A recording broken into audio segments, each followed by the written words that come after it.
keyword FedEx. Well, DW, it's party time in Glitter Gulch. Let's reach up there and pull those belts tight one more time, baby. Boogity, boogity, boogity. Let's go racing, boys.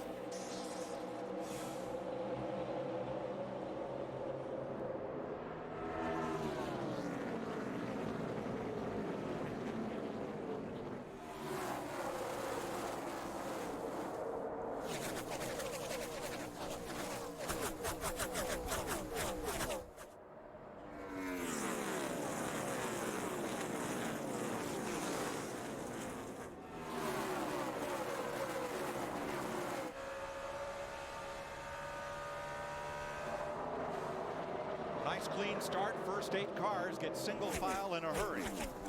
Greg Biffle, he'll get the 5 points for leading that first lap. But, buddy, I'm telling you, on back in the field, they are 3 wide and 4 wide. You know, Larry, I was talking about aggressive driving. It just seems like the aggravation factor is a little higher than it has been in the past. These younger drivers, and it seems like everybody gets a little irritated with each other a whole lot quicker than they have in the past. Here's a new view as we welcome DLP from Texas Instruments to the NASCAR on Fox family. They'll be a presenting sponsor of ours, and they have brought us the cable cam from NFL coverage here to Las Vegas Motor Speedway. That's as good as it gets right there. I love that DLP, man. These race cars look like they're going 200 mile an hour. Lead change. Tony Stewart drops to the inside coming off turn 2 and will take the lead from Greg Biffle. But Biffle goes to the bottom. Stewart's car washed up just a little bit. Looks like Greg Biffle's going to try to beat him back to the line, but Stewart will lead that lap right there. He gets 5 points. That was by inches. And that's about what we'll see at the finish today. And it appears that's all Tony needed or wanted. Nope, here he comes. Crossover move. Stewart on the bottom.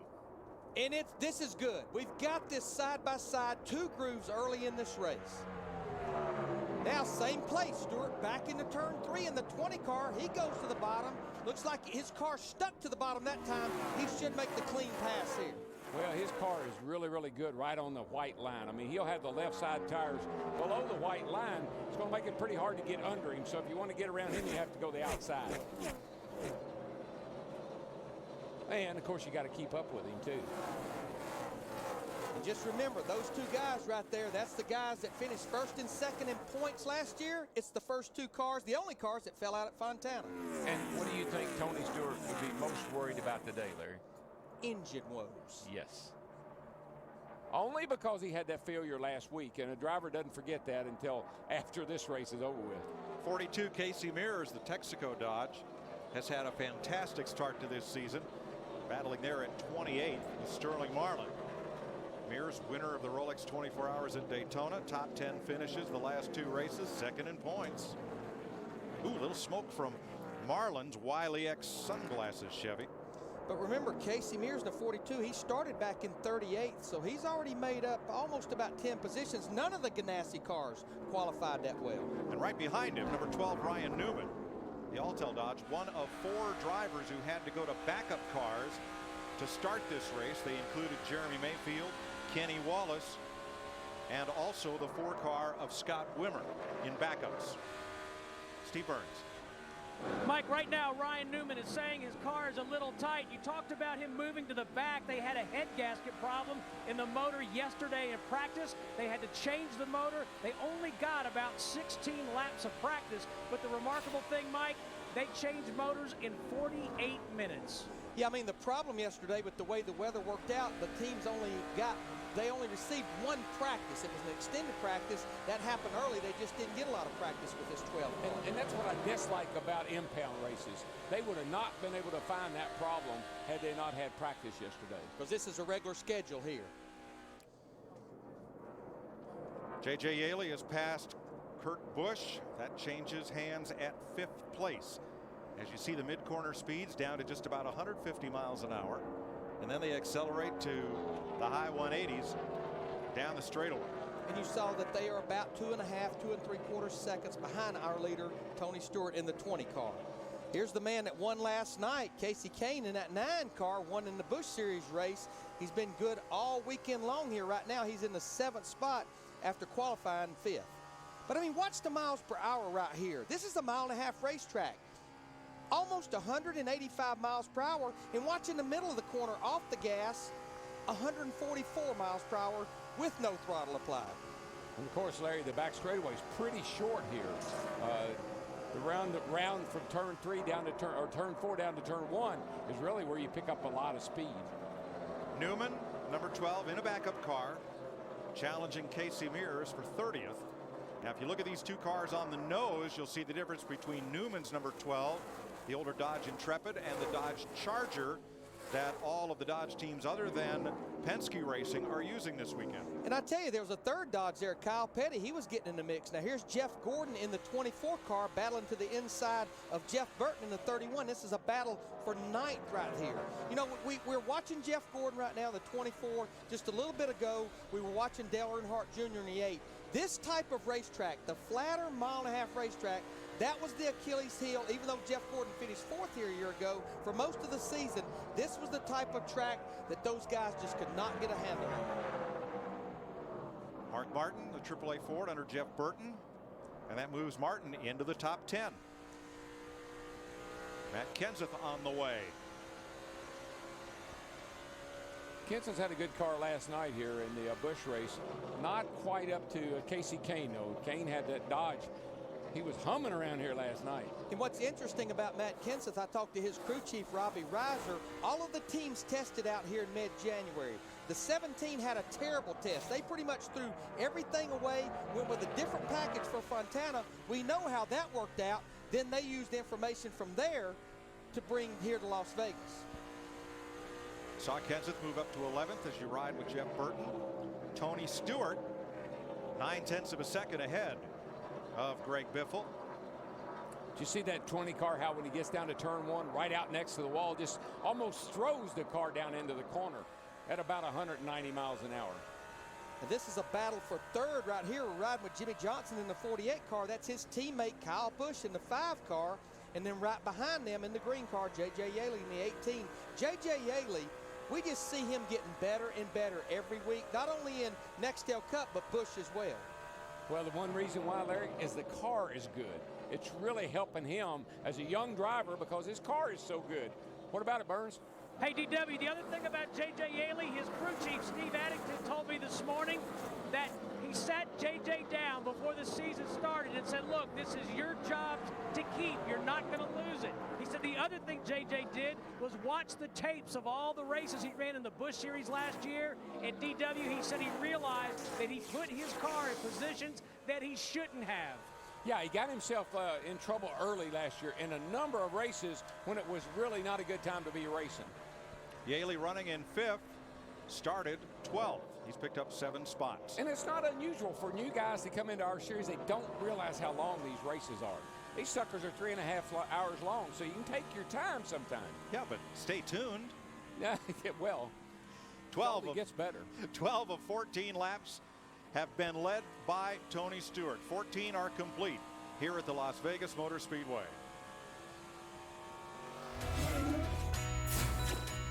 Nothing's wrong with a little bump and run.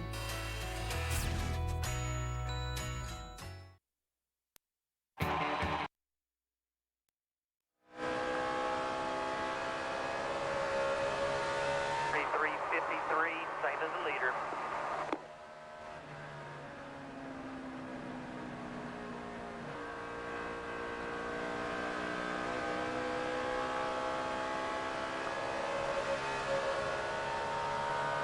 When you get a chance.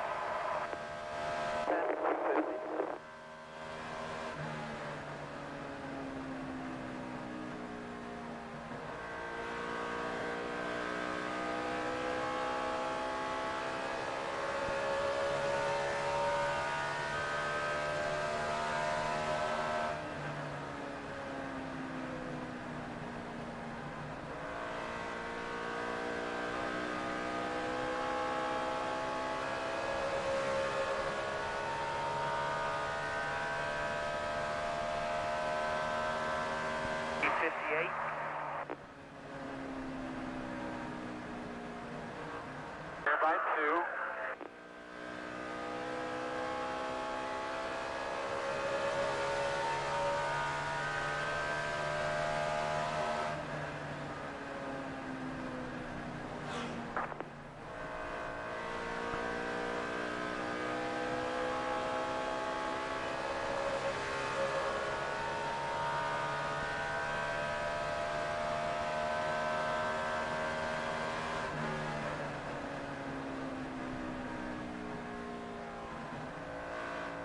18 cars working 1 lane higher than you.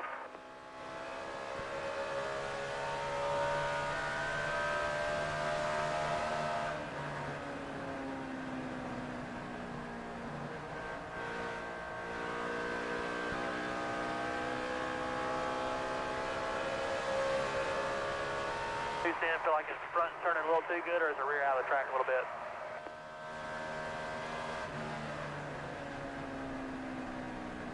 Slow car in the middle of the track in front of you. Car working the high side. Clear, clear, clear. Clear. The track on entry front's not working in the center. Side.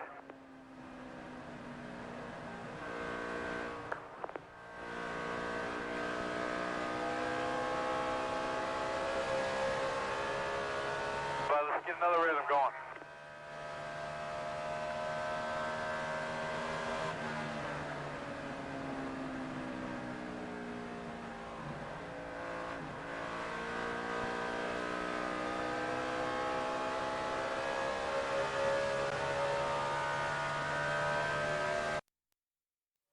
That's 20 laps on your tires.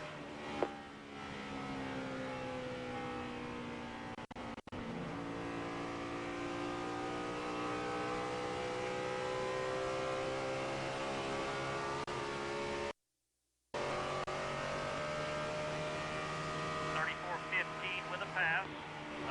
There's some 30s in front of you.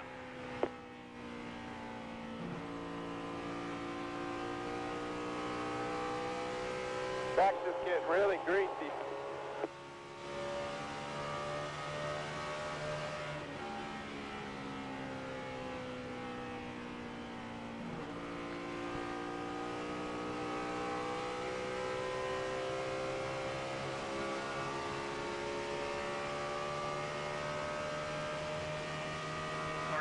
Flat.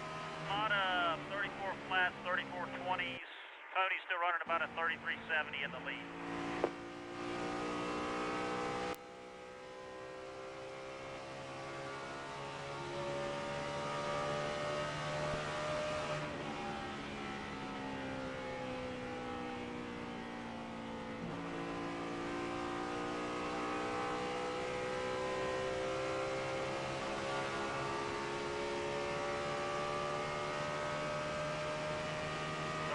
Flat.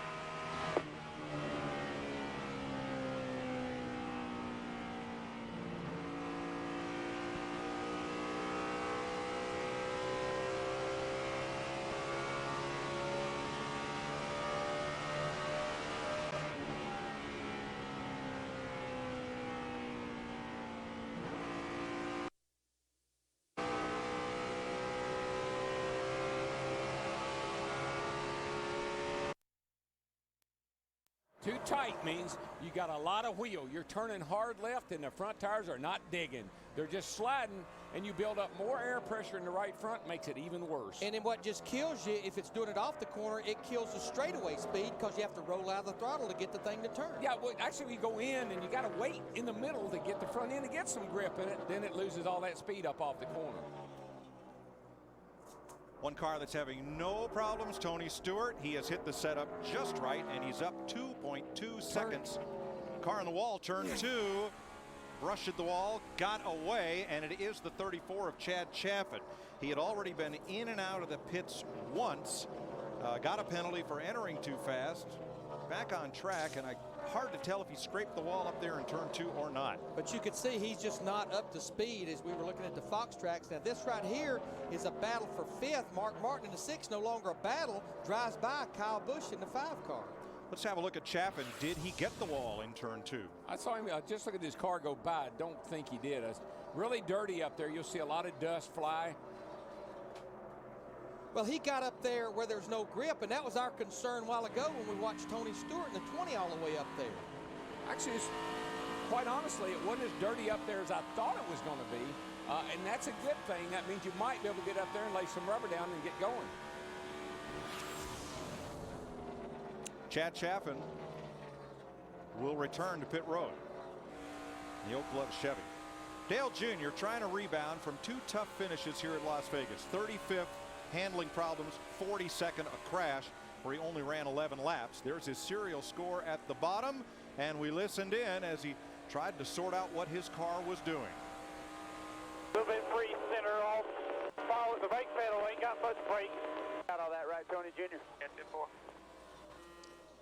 And Darrell, you would think with the speeds here and the size of this racetrack, you would not be using a lot of brake, but I think sometimes when that car is not handling right, you tend to use a little more brake, and you don't do things to cool the brakes here that much.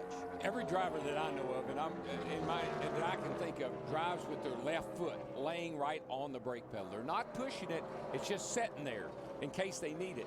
And if that pedal goes, if that foot touches that pedal and it starts to go down a little further than you anticipate, it causes great concern.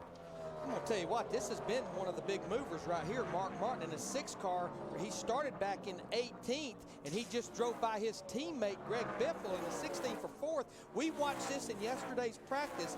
This car ran more laps than anyone, over 70 laps, and most of it was long runs, and they told me this morning, we need long runs. We're not going to be good on short runs. We definitely don't need a caution late in the race, and they're supporting that here with this run here, 30 laps into this. Mark Martin is the biggest gainer in the field, 14 positions since they dropped the green flag. Jeremy Mayfield, who is in a backup car, and Kevin Harvick have each gained 11 spots. Martin 3.6 seconds off of Tony Stewart. A car that's good on a long run is a great thing. It's very comfortable to drive, but the leader gets so far away from you, sometimes it doesn't pay off. All right, all you singular virtual crew chiefs. Yesterday, the NASCAR Cup drivers pretty much dominated the Busch Series race. Should they be allowed to run in NASCAR's second series? Yes or no? Casey Kane, yesterday's winner. Text the word crew to 191 on your Singular wireless phone, or log on to foxsports.com/singular, and you'll be entered to win Jeff Burton's payday at July race in Daytona.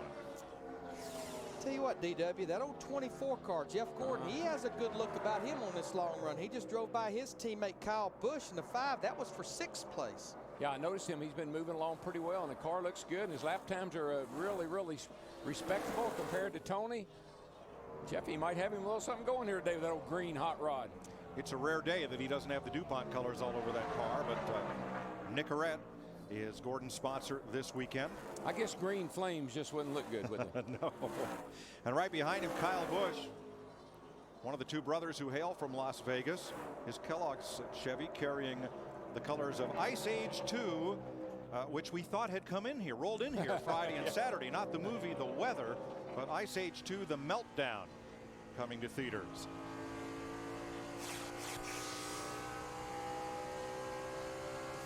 Tony Stewart's lead has shrunk to a 2.5 after 32 laps in the UAW Daimler Chrysler 400.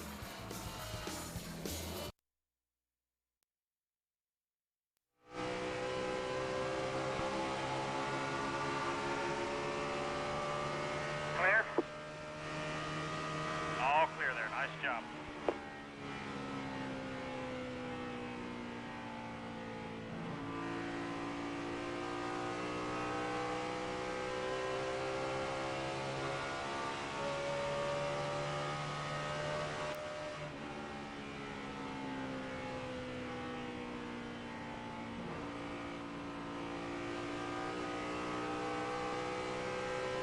How's your temps and how's your car feel right now, your balance?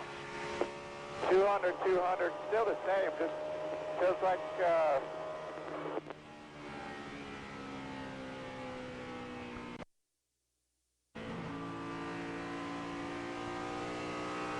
real easy to slide the nose getting in, but it's also real easy to slide the back getting in and through the center.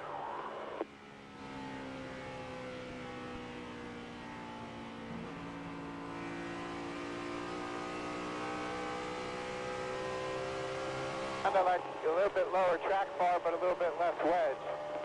You know, something like that is what I'm thinking.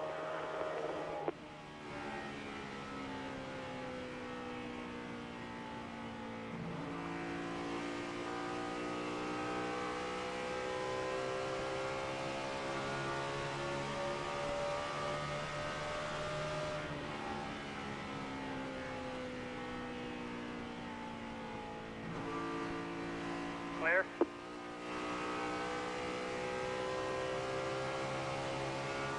man. Just keep being smooth. You got 36 laps on the tires and 34.30 with a pass. That's pretty good.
.30. Cody's running a 34.40 in the lead. Mark's about a 34.20.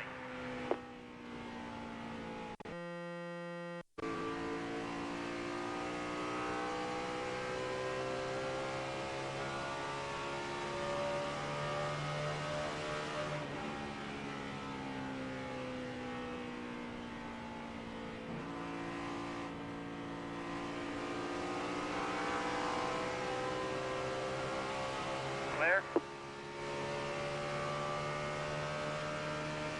34.60 traffic.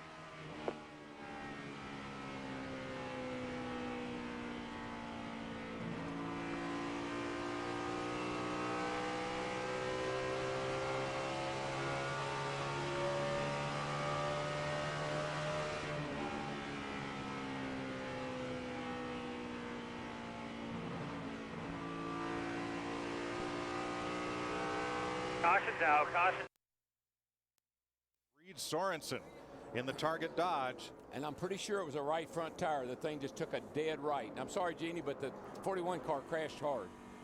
And Darrell, you would think 40 laps into this run, we're hearing a lot of cars that are pushing, which means they're abusing that right front tire. That has a look that's maybe what happened. He could have ran over something, but this late in the run, very well could have been just lost the right front. Heard Jeff Gordon just tell his crew chief down there, said, hey, the right front's not feeling right. First caution flag of the day, and it comes out at lap 40 for Reed Sorensen, the 20-year-old from Atlanta. You'll see the start way in the distance off the right side of your screen. Yeah, I was looking right over there, Mike, and the thing just took a dead right. Definitely had a tire failure. So the pace car gathers up the field, and next time by, probably pit road will be open. I'm going to tell you what, that caution came at the right time for a lot of drivers out there. Dale Earnhardt Jr., Mayfield, Mark Truex Jr., Carl Edwards. A lot of these guys were about to go a lap down. It came at the wrong time for Ryan Newman, who is already one lap down, and he will be pinned there because Kevin LePage is the first car a lap down and will get the free pass. And there will be no strategy here. This will be pit for 4 tires, fuel, and I would be safe to say almost every car major adjustments. Yeah, all that feedback I've been giving you there, crew chief, Fix it. use it. All right, they're going to keep pit road closed for 1 lap because Reed Sorensen is limping onto pit road. And the track truck is behind him, picking up any debris that comes off that car. So we'll be back to Las Vegas.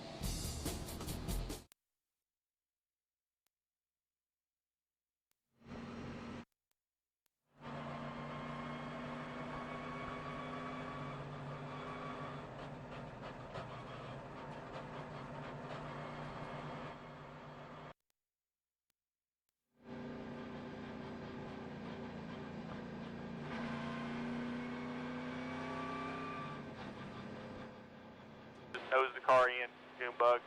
Then 24 will be gone when we get ready to leave. I'm going to come in deep.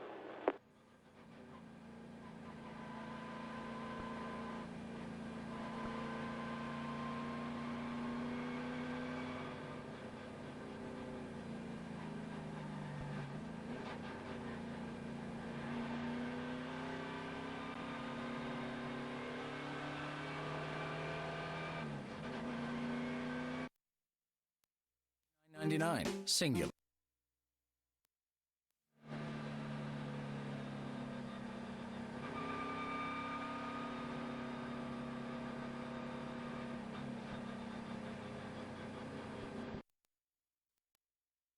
Towards turn 1.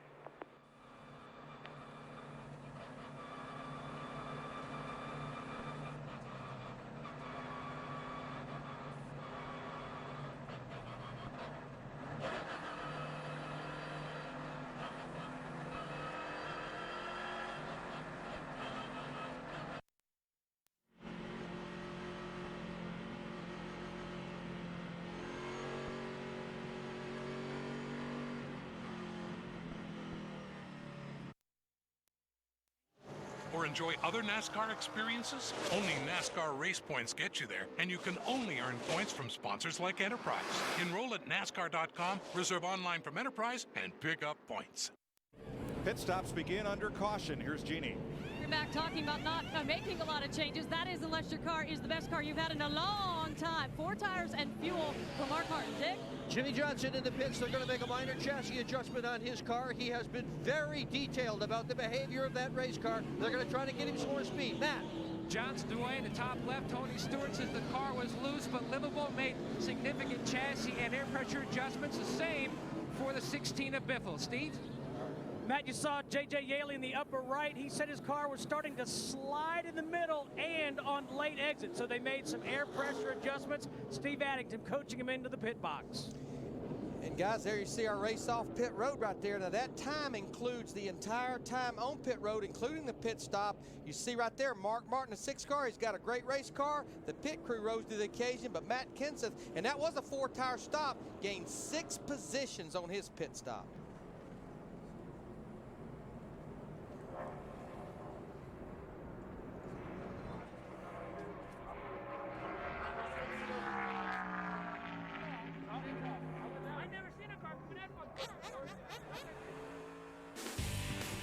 NASCAR and XL Cup Racing on Fox. Car in car, only available on digital cable. 200 RPM is 3 more miles an hour, and they give you a 5-mile-an-hour tolerance, so they must be using that.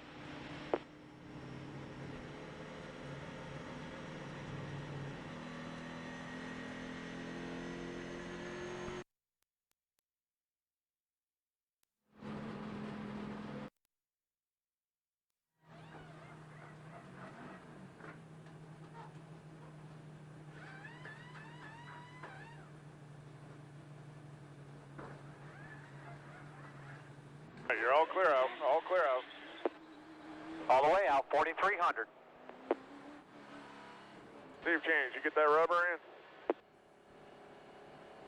All right, Michael, we got a rubber in the right rear, hard full rubber in the right rear. We got 2 rounds out of the left rear, 2 rounds in the right rear, and then again we dropped the liner pressure on the right front a pound.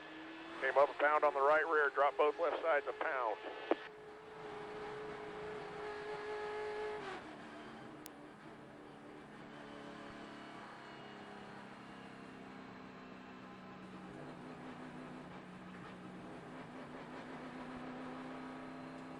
All right, Michael, 1 to go here at the line.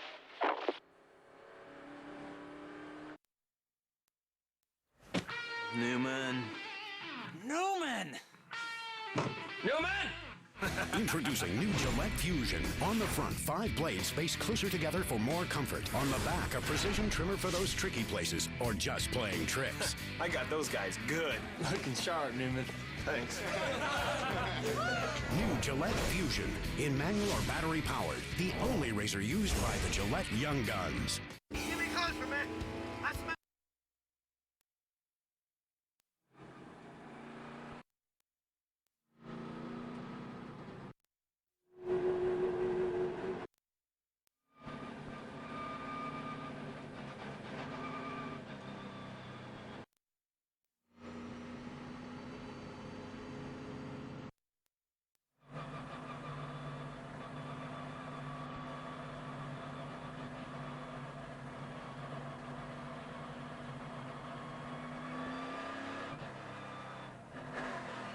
Right, I got lap cars coming on the inside, coming to the green this time.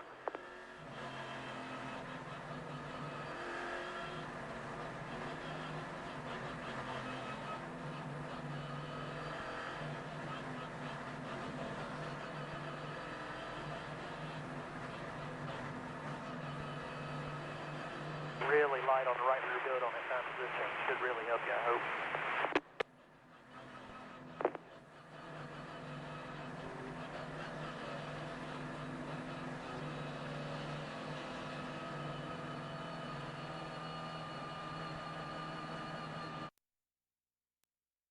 Junior and the number 8 car. 45 laps complete. Terry Labonte did not pit with the rest of the cars on the lead lap. He stayed out on track to lead a lap and gain 5 bonus points. He's now pitted. Mark Martin is your leader over Tony Stewart as we restart.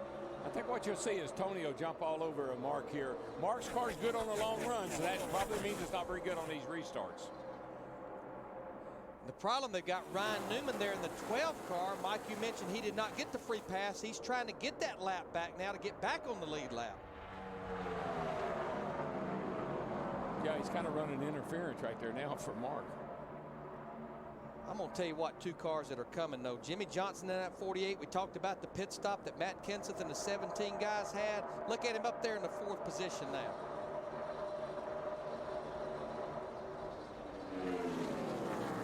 Like we saw here last year, Larry, all the Hendrick cars are running good today. You know, the people may ask, why is Ryan Newman doing this early in the race? It is a race for a car like him to stay up there to be that first car lap down.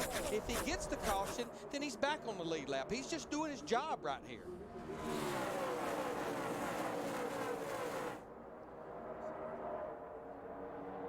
Matt Kenseth trying to close on the 3 leaders.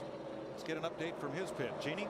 Yeah, Matt came into the pits last time saying, look, I just don't have any grip. It is tight going into turn 1, and I haven't had that problem all weekend. A lot of discussion as to what to do to the car. They decided to take 1 pound out all the way around, lobbying for some more changes, but Matt waved everybody off. It seems to be working. I tell you, another car that started deep in the field back in 29th, Kevin Harvick in the 29 car, a lot due to the fact of a good pit stop by his crew. But you see right there, he's up in the 9th, just a little over 2 seconds behind leader Mark Martin. I think they really made major adjustments on that car under that pit stop as well. It was released this week that Kevin Harvick and owner Richard Childress has set a timetable of pretty much mid to late April to determine what their future will be together beyond this year. Just ahead of Harvick, Jeff Gordon in the 24 working J.J. Yaley. Yeah, they've been racing each other really hard. J.J.'s been on the outside of Jeff there for a couple of laps. I think they decided to get single file here so they couldn't move forward. Matt, did they make Jeff's car better? Seems that way. Mike finished 4th here last year. The 2001 winner says the car is improving, using a lot of brake in the corners, but he says the car starts off loose and then it slowly works its way to just a tick tight, but Gordon's very pleased. He and Steve Letarte making a lot of headway. A car that's not as good as it was in the first run is Yaley in the 18. Kevin Harvick works underneath him and takes away 8th place from J.J. You know, and that is so aggravating when you got a great car and you come into pits and make a couple little minor changes, you go back out, can't drive it.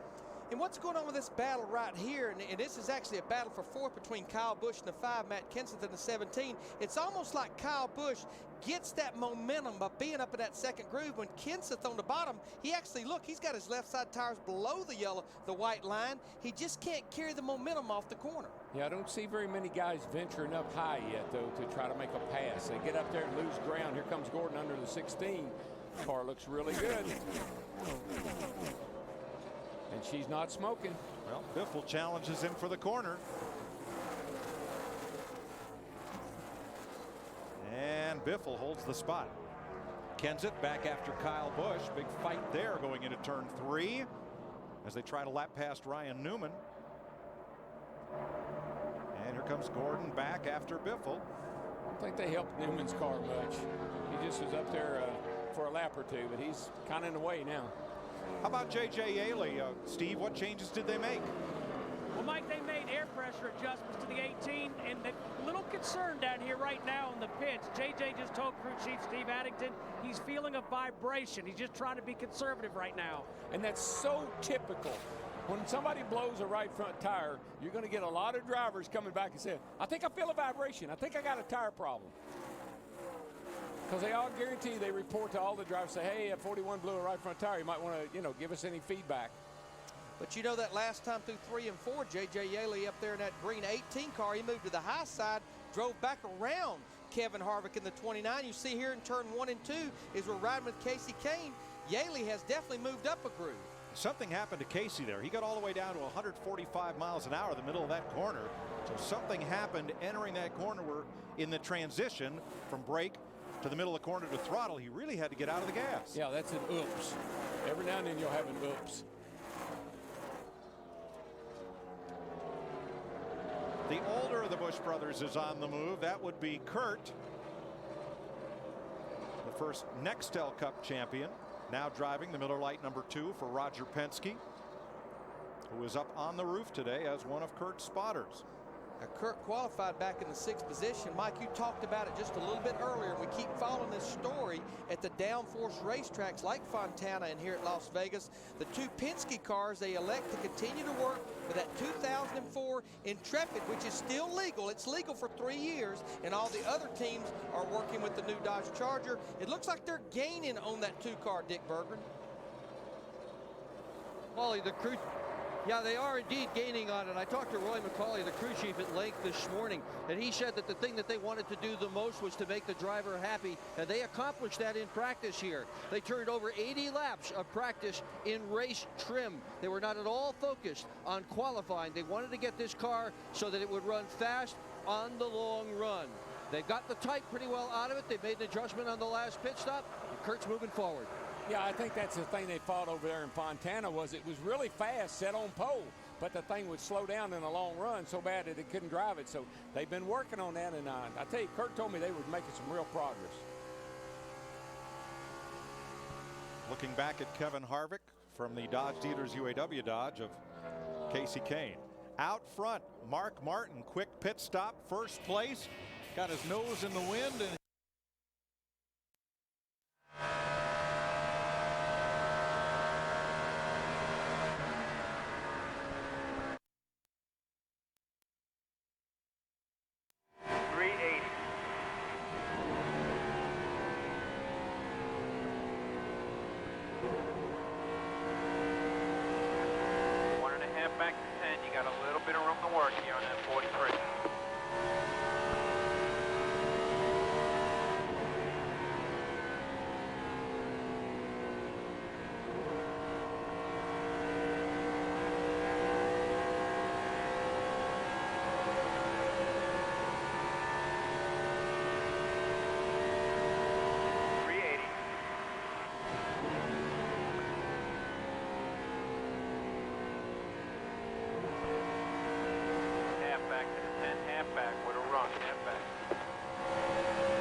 Inside.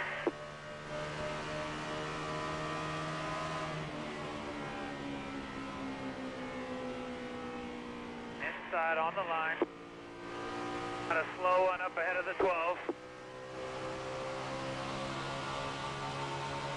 Clear, all clear behind the 12.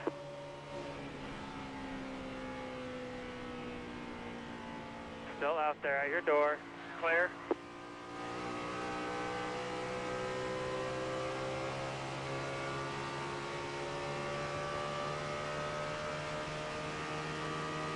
Still out there at your door. Clear.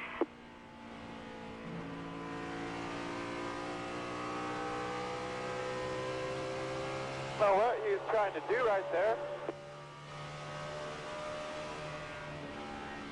I don't either, man. I wonder as well.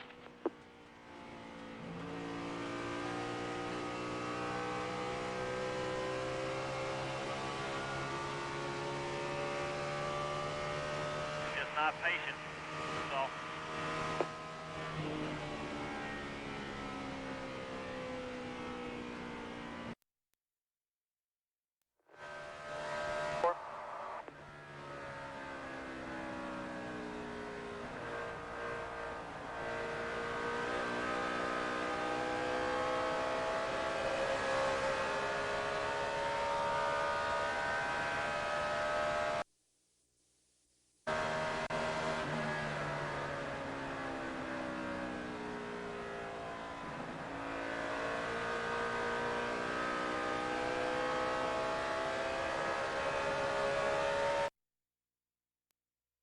At this racetrack particularly, if it gets too loose, you just can't go anywhere. Biffle is 7th. He and Gordon are 8.5 seconds off the lead. The first caution of the race came out at lap 40 when Reed Sorensen slammed the wall in turn 2. Reed is with Dick Berggren. Car is badly torn up. How hard a hit was that? It wasn't too bad, but hard enough to tear up the car. Just one of those deals where you can't really do anything about it, but it happens. And it seems like the track is a little bit slower than it was all weekend, and I don't know if that's because of the tire. Maybe we had a tire going down there the last 15 laps or so. I'm not sure, but just went out there and got some damage on it, so we can't really do much now but try to gain some points and see what happens. And the crew is working hard in the garage trying to get that car back out on the racetrack, Mike. Thanks, Dick. Reed would slip to 34th in the standings. If he doesn't return to the race, he'd drop 10 positions in the Nextel Cup points.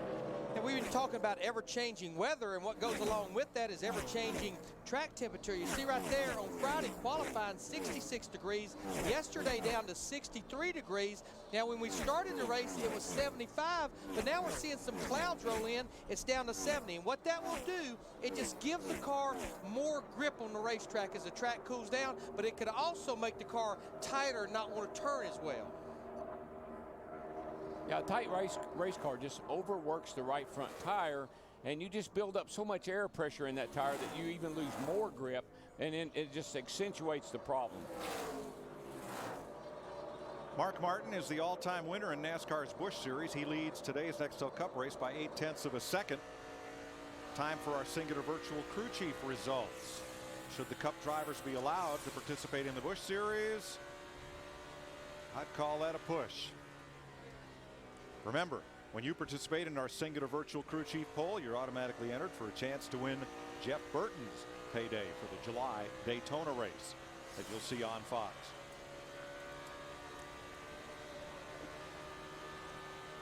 Tony back outside.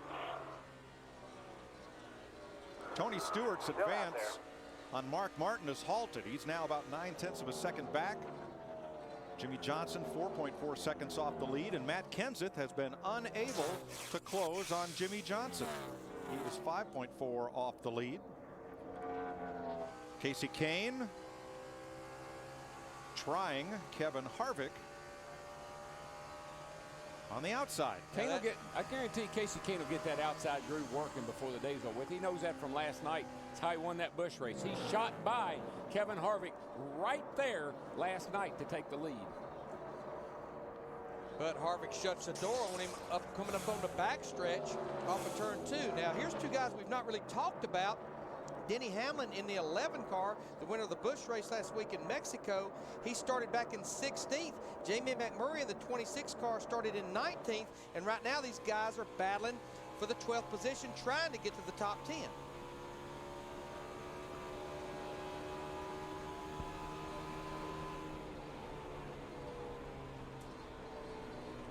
.76 laps complete. Mark Martin in the AAA Ford of Jack Roush has led 32 of them. Green flag racing coming your way. Stop, we definitely can stick that thing in there.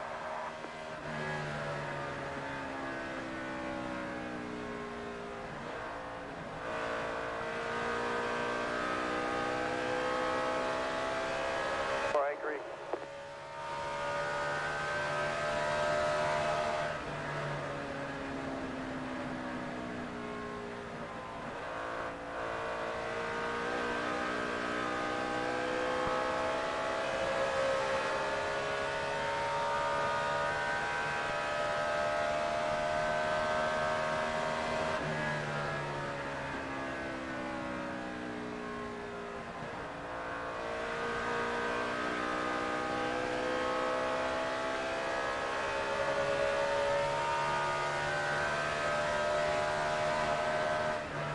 That's a good lap.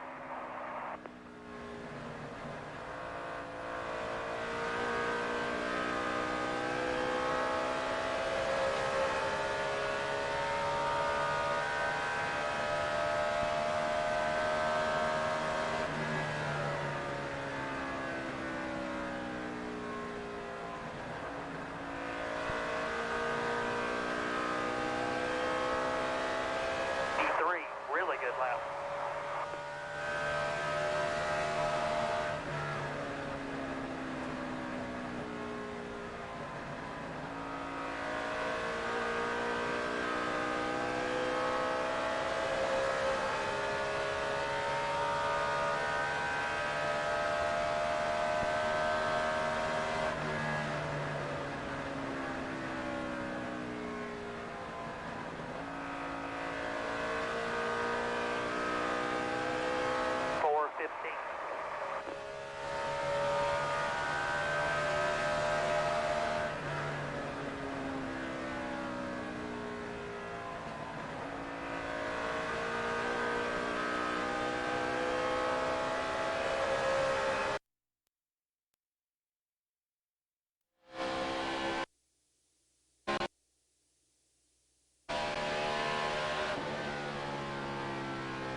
Junior, the 32 car is about 6 car lengths back. He's just come out of the pits on new tires.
outside.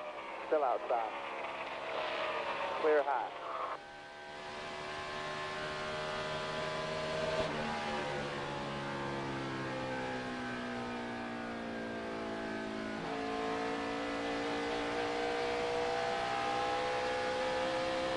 You got 2 car lengths on him, Junior.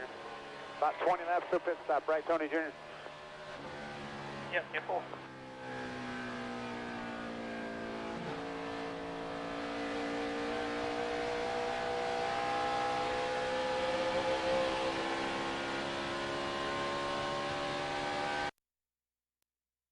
A lap down now. J.J. Yaley just goes by him, but as Mark Martin in the 6th, and I tell you, Ryan Newman, he's got his hands full. But as Mark Martin keeps lapping cars, even J.J. Yaley is not the first car a lap down. But Yaley's car is good again. I mean, that tire bit, the wheel loose on the right rear, they got that fixed, and I wouldn't count him. He's not done. And we do need to mention that the team finally discovered he did not have a flat tire. It was a loose wheel. They just changed the right side tires. One of the big movers in this race, number 2 point man Casey Mears.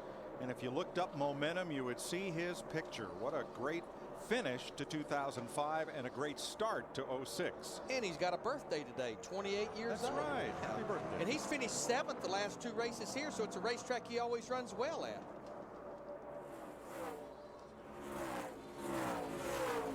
Mears trying to chase down Jamie McMurray's 26, but J.J. Yaley, remember, has fresher right side tires after that unscheduled pit stop. And speaking of fresher right side tires, we're getting to about, I'm going to say, 12, 14, 15 laps before what could be the first green flag stop. And we'll make sure we talk about this again as we get closer to that. DW and Jeff in the pre-race, pretty treacherous entrance to pit road. Oh, I guarantee you'll see somebody mess up under a green flag conditions, because that is, I tell you, that's as hard as it is. The only pit road I know of is as difficult as this one. Joe Nemechek in the Army car, you saw a little hand movement there as he came off the corner. Joe told me yesterday he's got a good race car here. Very hopeful of a top 10, but right here he's working underneath Chad Chaffin. Push loose. You just get the front end pushing and you turn the little wheel into it and she snaps loose.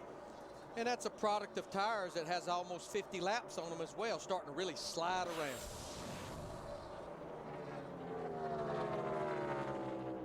Kyle Busch just surrendered 5th place to Greg Biffle. Here's how that looked.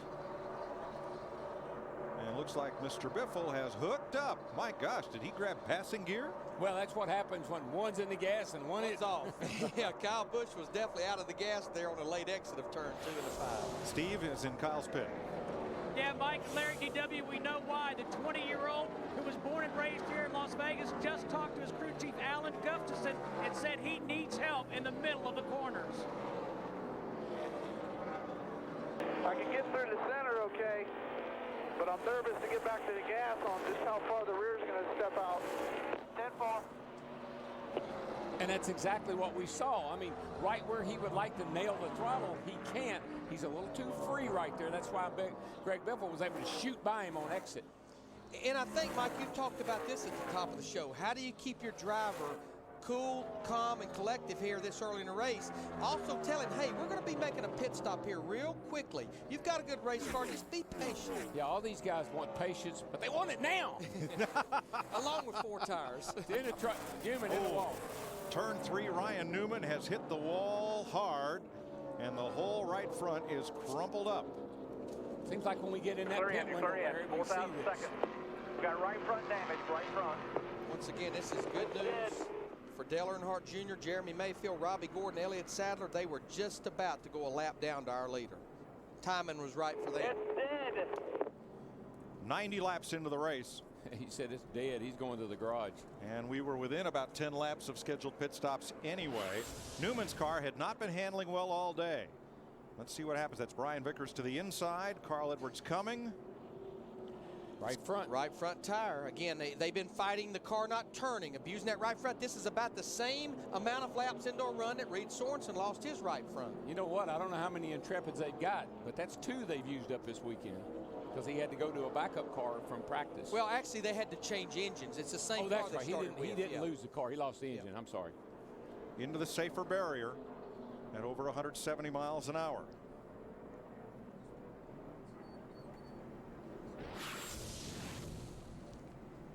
So this is where you get 4 more tires. Again, as we just mentioned, within about 10 or 12 laps of what would have been a green flag pit stop. 4 tires full of fuel, and I'm sure for a lot of adjustments. The free pass car will be Sterling Marlin, who is a past winner of this race. He won it in 2002. Here they come, boys. Tony, was that Tony knocked the commitment cone? Somebody hit it. I don't know about that. Jeannie?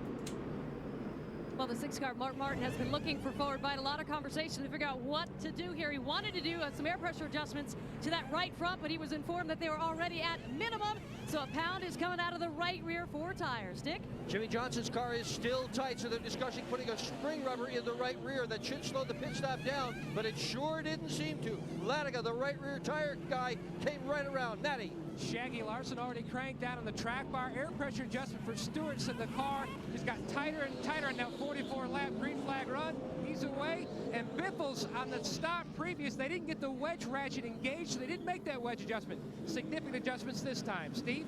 Matt Kyle Busch off pit road, drag races with Greg Biffle. They made a track bar adjustment and air. Remember, just moments ago, he said he was loose from the center off. Again, Mark Martin beats them all off pit road. Yeah, but I'm going to tell you, the guy that really is shining here is this 17 car right here. I mean, you see right there, he gained 6 spots the last stop. He gained 2 this spot, and now he's going to move up into the top 3. But I think I can show you why these guys are shining so much. It's all about pit selection. Right here, this is the very first pit box coming in. There's no one pitting here. Brent Sherman in the 49's pitting there. He's already a lap down. Matt Kenseth has no one to contend with. He gets in, he makes his pit stop out. All he has to worry about then is 55 miles per hour. Now watch the entry to pit road here, and let's see which of the leaders got the commitment cone. Big Orange got pointy orange. And that's going to be a borderline call. It's going to be a judgment call. It's like a strike zone. We're waiting on NASCAR right now. And what that cone is, NASCAR puts that there, whether it's green or under yellow. When you hit pit road, you have to enter pit road between that cone and that grass on the inside. And that the word is between. So do you are you out of bounds if you step on the line? Well, he was inside it, and he just barely ticked it. We'll wait for our good friends next door to make that call. Balls and strikes. 93 laps complete. Brian Vickers scored as the race leader, this time by ahead of Mark Martin and Tony Stewart.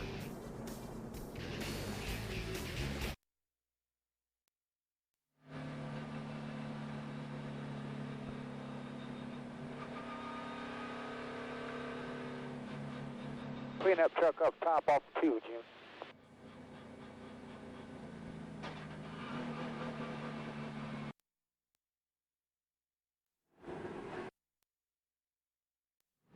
One to go when they get over here.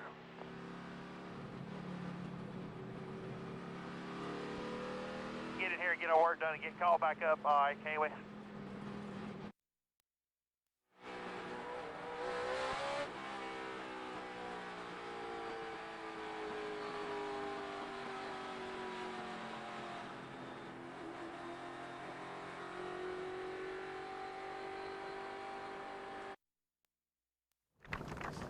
How about Luke Donald shot?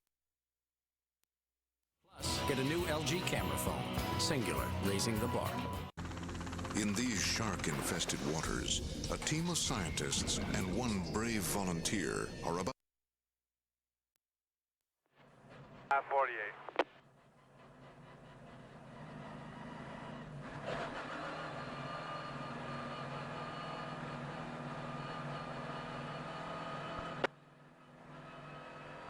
And I got lap cars coming on the inside. Try to figure something out in here.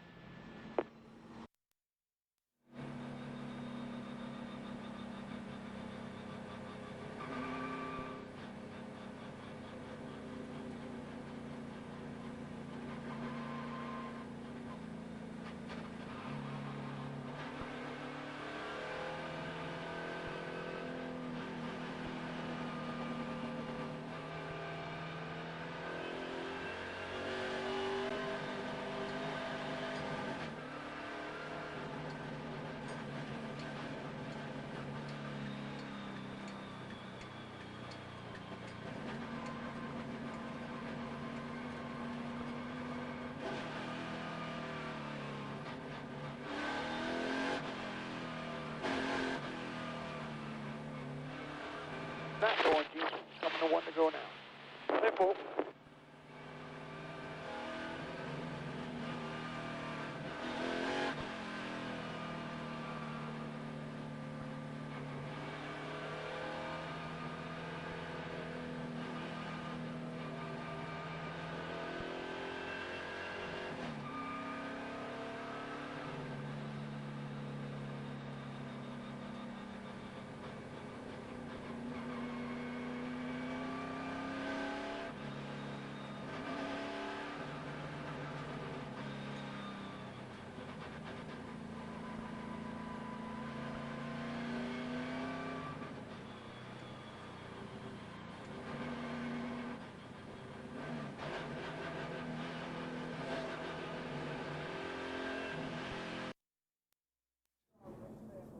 Fifth, this from our DLP cable cam.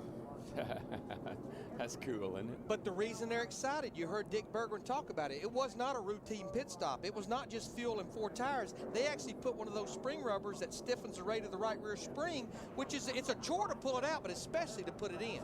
A lot of the teams there have got that thing on a tie wrapped in there where you can just flip it in place. So maybe that's what they were able to do, why they did it so quickly.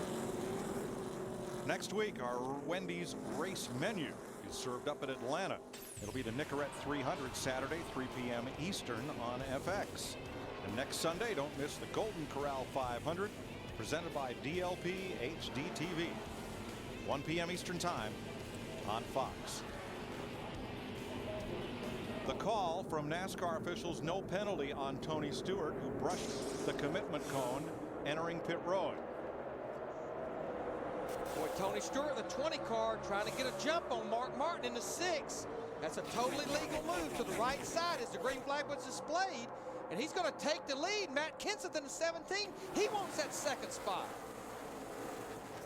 Martin settles in third as they hustle down the backstretch, heading for 180 miles an hour. The word from NASCAR was that the commitment cone that shows where you enter pit road was judged to have been slightly out of position, a little too far to the inside of the yellow line that is painted there. And Stewart came in watching the line, clipped the cone, no penalty. Let's show it to you here.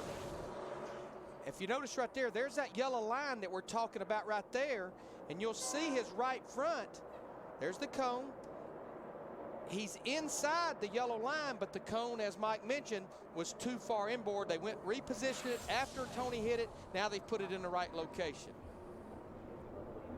So Stewart, who has led all 3 in XL Cup races this year, is out front once again with Matt Kenseth chasing him, Mark Martin, Kyle Busch, and Kevin Harvick. I'll tell you what, I was watching this crowd right here, and Dale Jr. is in a hornet's nest. Inside now, sir.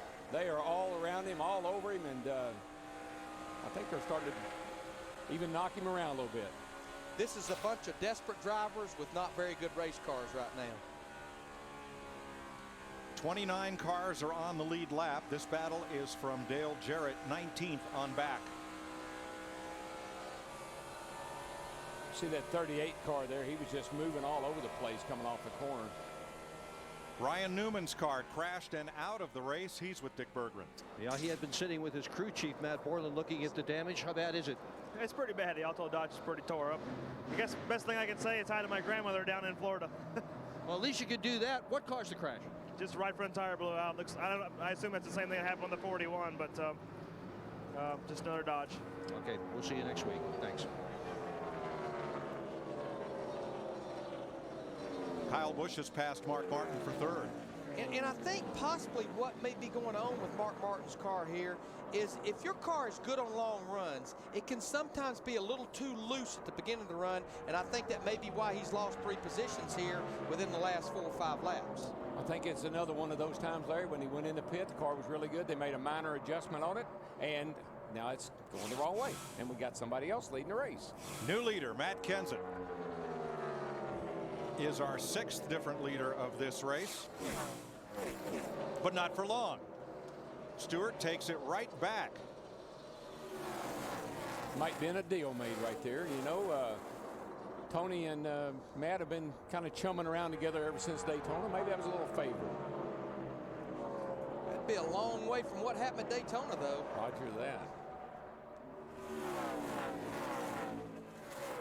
Our Q Motor Oil front runners. Mark Martin has led 50 laps. Tony Stewart 46, and that number climbing. Greg Biffle has been out front for 2 laps.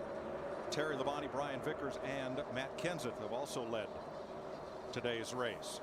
As we watched the lead changed hands, back in the eye of the storm, they came across the line 4 wide and on the apron. Dale Jarrett. Way downtown. It's perfectly legal on this racetrack. There is no out of bounds, and guys use that apron all the time here at Las Vegas. This is the group that's back there battling for about 16th through 20th. Now, Mark Martin in the 6th, this is what we talked about a while ago. It's like maybe his car is coming to him now. The air pressure's starting to build up. He drives right back by Kyle Busch in the 5, moves back to 3rd position.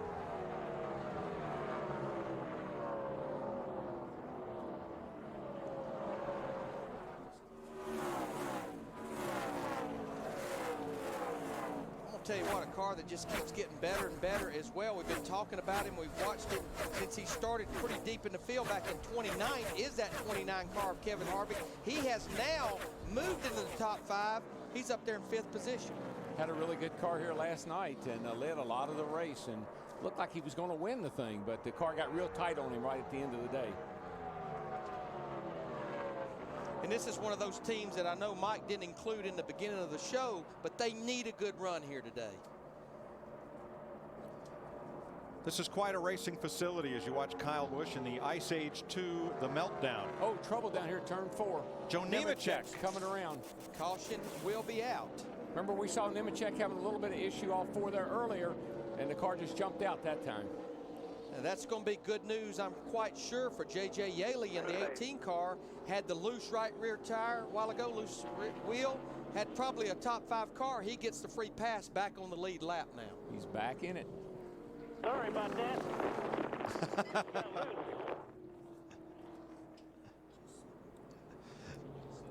So Nemechek, we saw the front of his car. He did not damage that front valence on the U.S. Army Chevy with that spin. But it puts us under caution for the 3rd time this afternoon at lap 106. Well, let me think now. I haven't been out there all that long. We've been 9 laps. But you know what I do know from last night? My tires don't like to be cycled. So let's think that through. See what happens here to Joey. Just gets loose. Just lost it on his own in the 01 car. I think he's, you know, we saw that push loose off of there earlier. Looking from Denny Hamlin in the 11 car, right there dead in the middle of turn 4. And as mentioned, this was earlier in the race. See him coming through there, and he just kind of wants to step out with him. The thing was already giving him a little problem off turn 4. Didn't quite save it the last time. We've been talking about it the whole race since the top of the show. Track conditions that they've not experienced all week long. Just getting a little slick now. Yeah. Slip sliding away.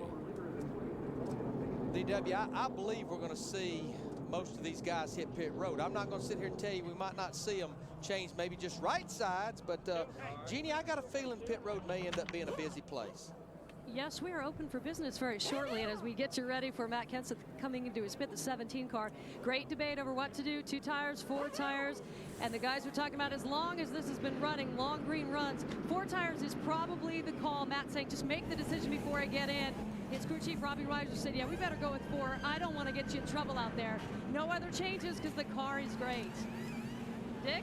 Kevin Harvick started in the 29th spot. He came into this pit stop running in 5th position. This team desperately needs a top 5. Their last top 5 was May of last year. Matt. Now the 16 and the 20, Stewart and Biffle in. Right side tires only for Biffle. Chassis adjustment. The car's still too tight. Meanwhile, Stewart said the car was too free at the beginning of the run. To Steve Burns. Matt, Kyle Busch said you made my car better last time, make it just a little bit better now, so they're going to give him another track bar adjustment, 4 tires for Kyle Busch. We definitely saw some different strategy right there. Mark Martin, Greg Biffle, we talked about him, and Denny Hamlin. I know those 3 cars in particular changed just 2 right side tires with only 9 laps on their tires. There you see the race off pit road. You see Biffle gained 5 positions. Denny Hamlin gained 8. That's because those cars up there, including Mark Martin, changed us to 2 right side tires. And you see Jeremy Mayfield in the 19 in a backup car, 13 spots. Pretty good idea that was 2 tires. May not have been any tires. It may have been fuel only. Could have been fuel only. Well, we're not halfway, so if you're going to gamble, it's a good time. And we are in Las Vegas. 107 laps complete in the UAW Daimler Chrysler 400.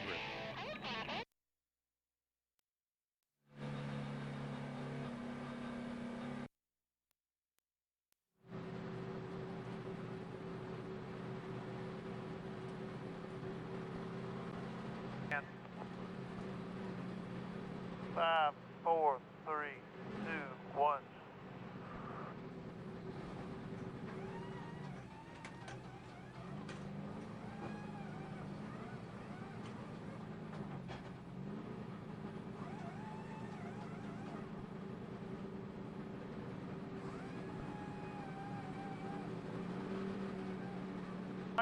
Right side, clear. Great.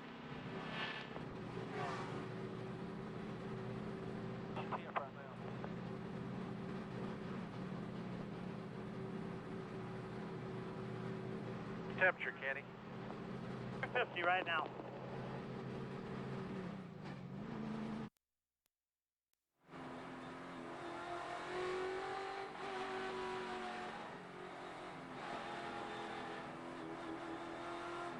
Hey, Michael, we were only able to get 3 rounds on that track bar. It's bottomed out right there. Okay, thank you. After air.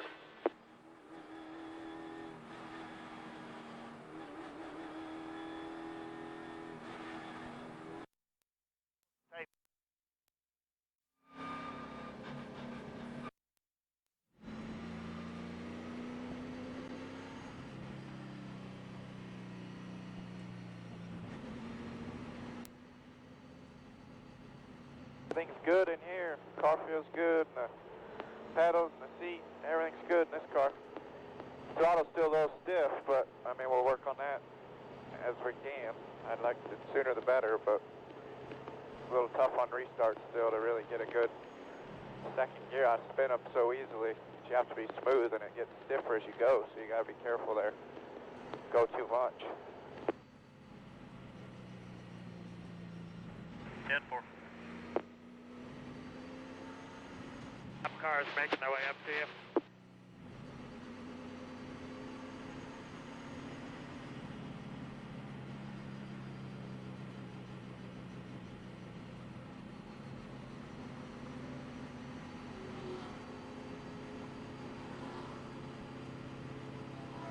All right, Cole, I'm hearing the 19 took no tires, so watch out.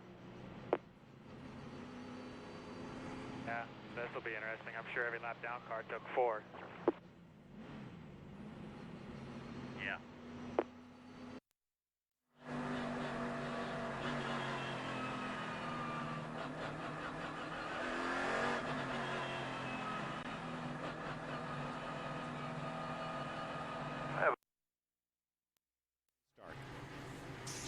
Nothing new about that. More things change, the more they stay the same in that camp. Need to make note that Dale Jarrett in the 88 car changed his 2 right side tires. We talked about it. Jeremy Mayfield, fuel only. No tires changed on that car. And that brings Mayfield up to 10. Folks, give that surround sound a crank. Put all those watts to good use. And let's crank it up for this restart.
Hamlin.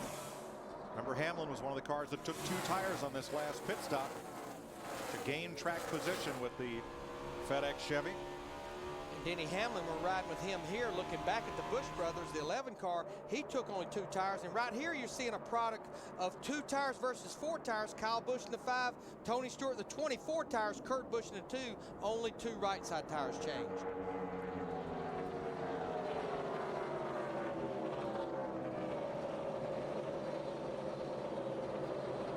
The cars that took no tires or 2 tires are gambling, hoping for a quick caution flag. So they'll be in sequence with everyone else, just hoping not to be the cause of that caution flag. There's Kevin Harvick in that 29 car. We've been talking about him, still up there in the top 10. He changed 4 tires, up in the 8th position. But I think where the 2 tires work, Mike and DW, right now is on 2 cars, like the guys leading the race, Mark Martin in the 6, Greg Biffle in the 16. They don't have to maneuver their car as much. They're not racing other cars. Casey Mears in trouble. A big waggle coming off turn 4. It almost looked like he had a flat. Well, no, he had cars on both sides of him, and he just got the thing to hopping around, and he couldn't get it stopped. Well, while all this was going on right now, though, Greg Biffle in that 16, he just drove right by Mark Martin in the 6 for the lead. This will raise your pulse rate right here. Watch that 42. Yeah. He gets caught in the middle right here. He gets Dale Jr. on one side. And he just gets, that's the old hospital hop right there, boy. You got to watch that. He didn't want to get into Junior, and he sure didn't want to get into his teammate on the outside, David Stremme. Now, while that happened, Greg Biffle went to the lead. This was coming off turn 2. Greg went to the high side, got that run off of turn 2, and just drove right by Mark down the backstretch. But I'm going to tell you, they're going to have company real soon with their other teammate, Matt Kenseth, in the 17.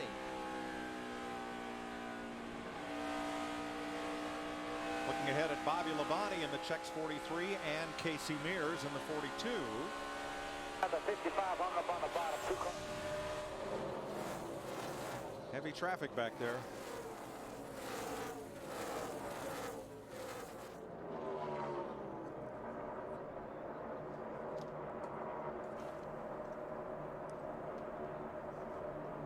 I believe they continue, Doug Richard and that crew, I think they continue to get that 16 car a little bit better. But you know, sometimes, Darrell, changing just right side tires can help a handling problem a little bit. Yeah, that's the only thing I worry about. It's a short-term gain sometime for a long-term loss. That's the only thing you got to be worried about. And I think Mark Martin in the 6 just paid the price to his teammate Matt Kenseth in the 17. Remember, Matt has those 4 fresh tires. Yeah, but that's classic Mark Martin. You run up behind Mark Martin, you get on his back bumper, particularly if you're a teammate, he'll let you go.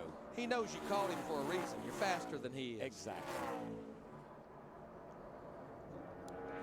The House of Roush run 1, 2, 3. Greg Biffle, the race leader, trying to overcome finishes of 31st at Daytona and 42nd in California. Matt?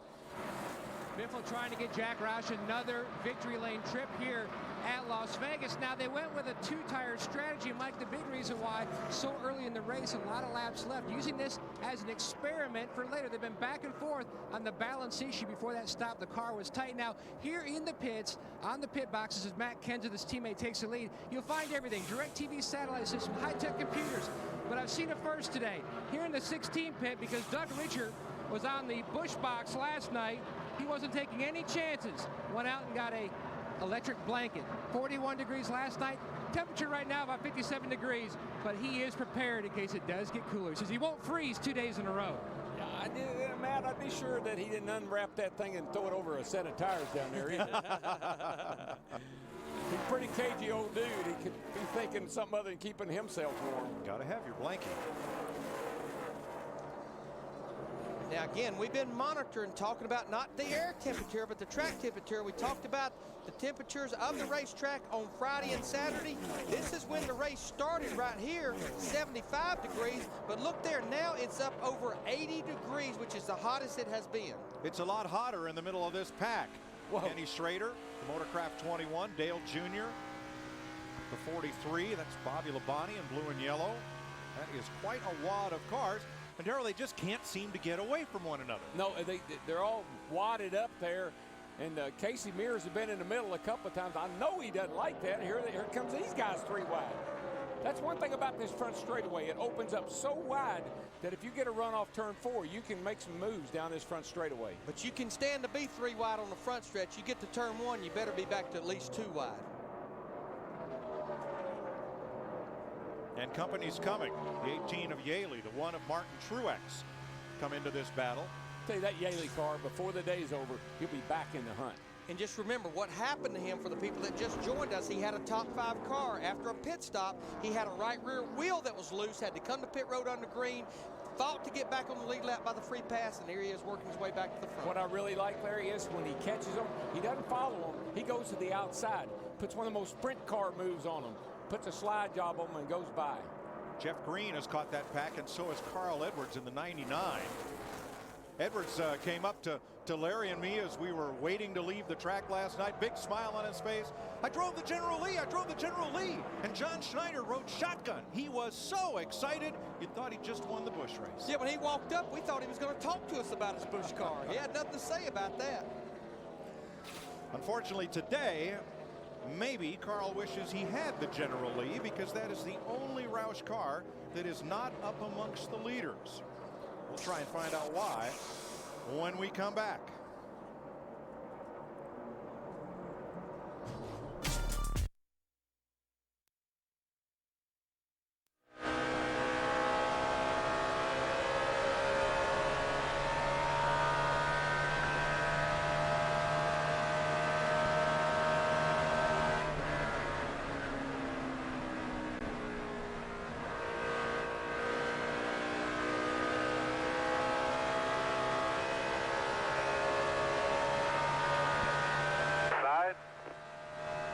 Clear.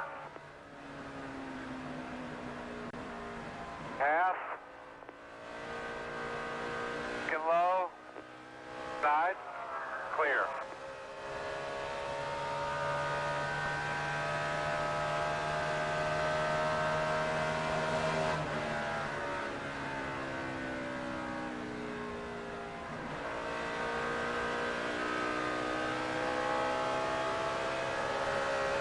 Started off a little free off the 2. I can feel it driving off the right rear, but now that's kind of gone away. The car's a little tight. Still think there's something we can get the front to turn a little better, roll to the center, on top of a little on throttle. Well, we can work with that.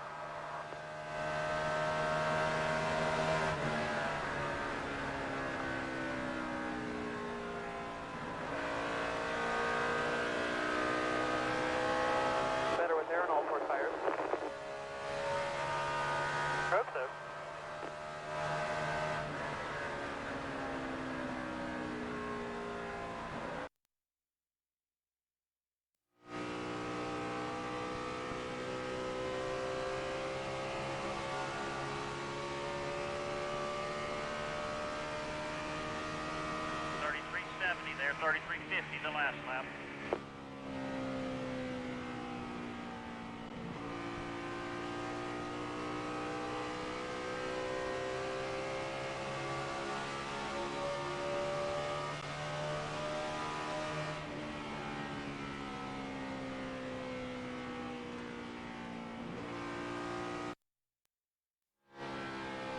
All right, think about that.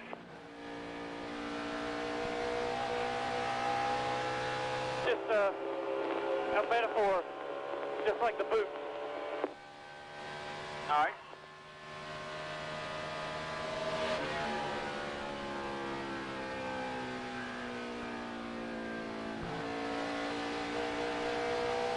Doing good. The car's off on the drive, buddy.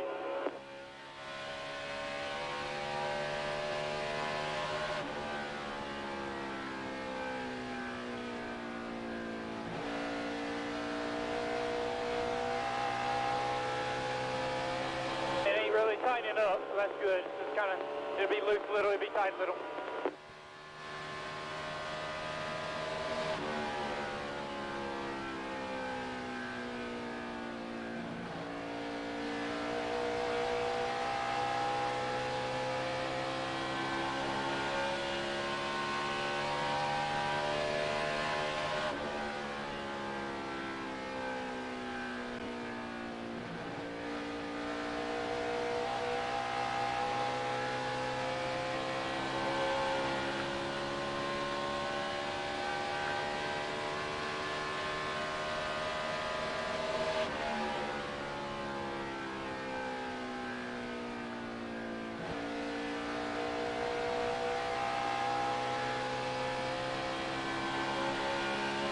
lots of breathing room back to the 88 now. You're about 10 car lengths.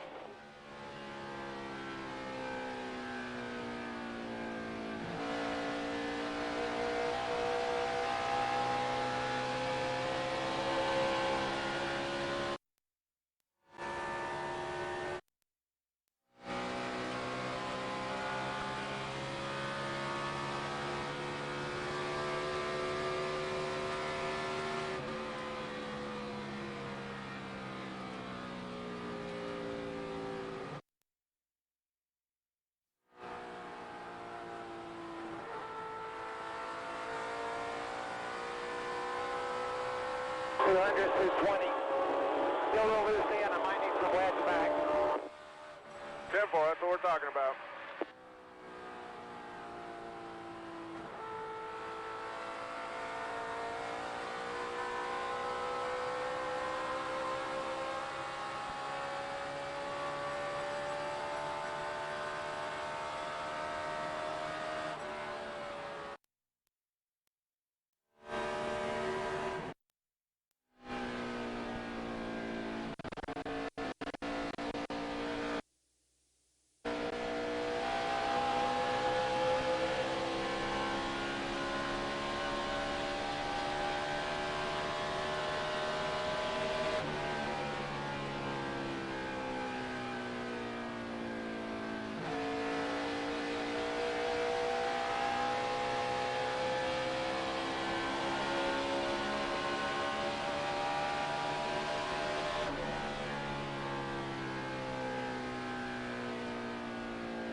Takes forever to get around these guys.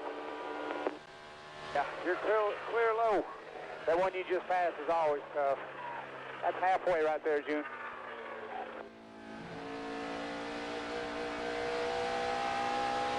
Just hard to pass. Not them, just the track hard to pass on. I understand.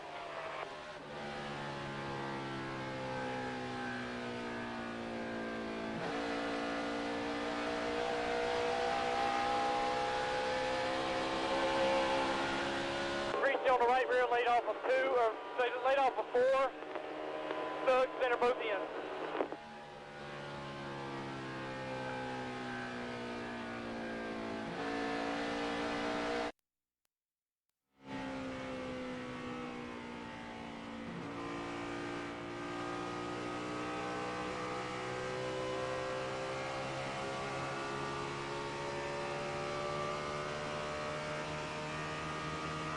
Flat with a pass, flat on the leader.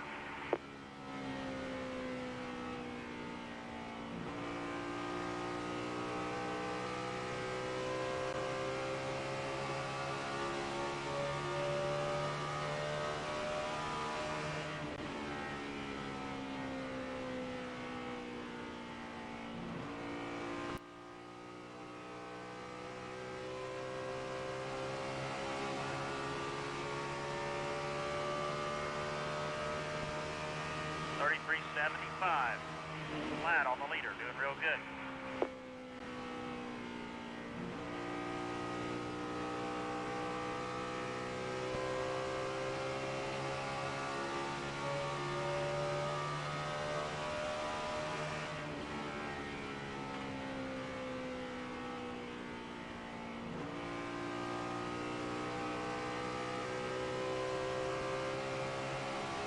Doing a real nice job catching that guy in front of you. That damn Harvick's going to school on you this weekend. He picked up a damn 10th when you passed him again today.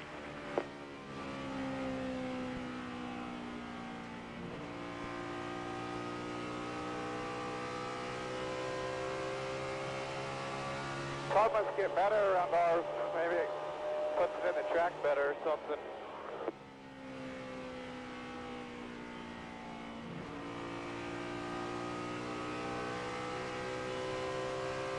10-4, man. Nice smooth laps there. You're running 33.75s. Everybody else running 34 flats. 33.85.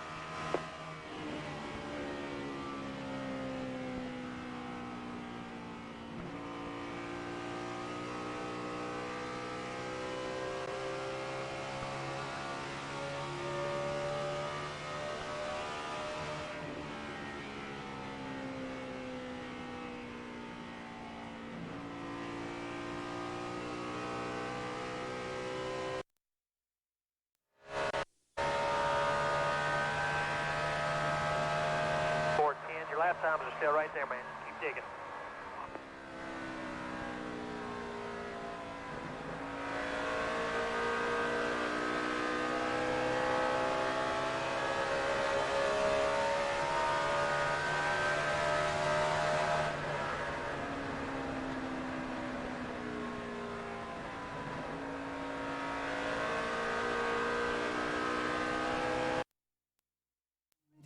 Start popping!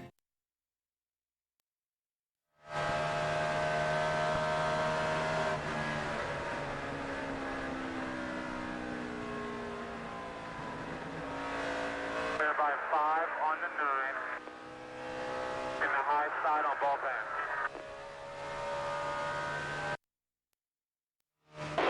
Slowing on the bottom.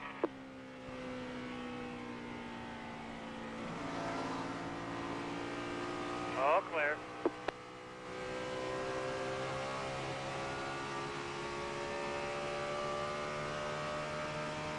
.3420 with traffic.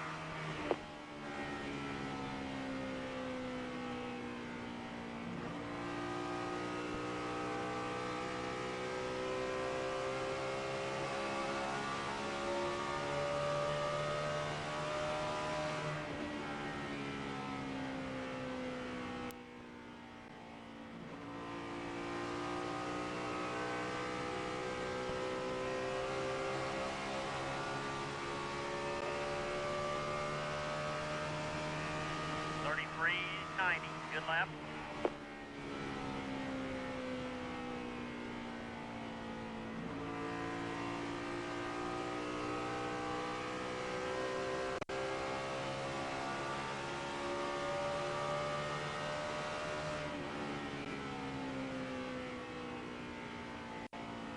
Clear.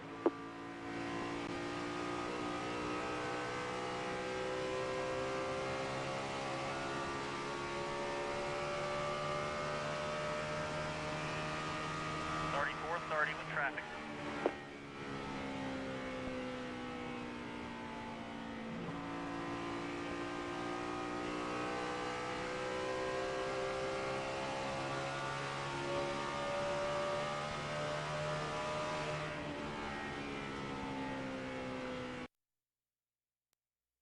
All new Family Guy, starting at 9, 8 Central tonight on Fox. NASCAR National Cup Racing on Fox is sponsored by Singular, raising the bar. Matt Kenseth leading Mark Martin by 2 seconds. Let's ride along there with Jeff Burton for our next Singular Virtual Crew Chief question. Would more banking in the corners improve the racing, the quality of the racing at Las Vegas? Text crew to 191 on your Singular wireless phone or log on to foxsports.com/singular.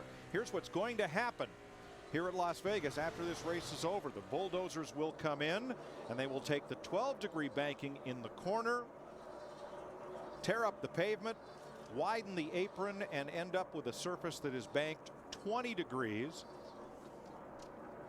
And it will be somewhat of a progressive banking to that 20-degree mark. Now that is a repaving system that had great success at Homestead Miami Speedway. Will it work here?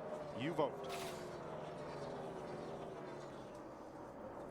Tony Stewart in that 20 car, he's starting to make his mark here again. He drove by Greg Biffle in the 16 car a few laps ago. Now he's pulled up close to the 5 car of Kyle Busch, trying to battle him for third.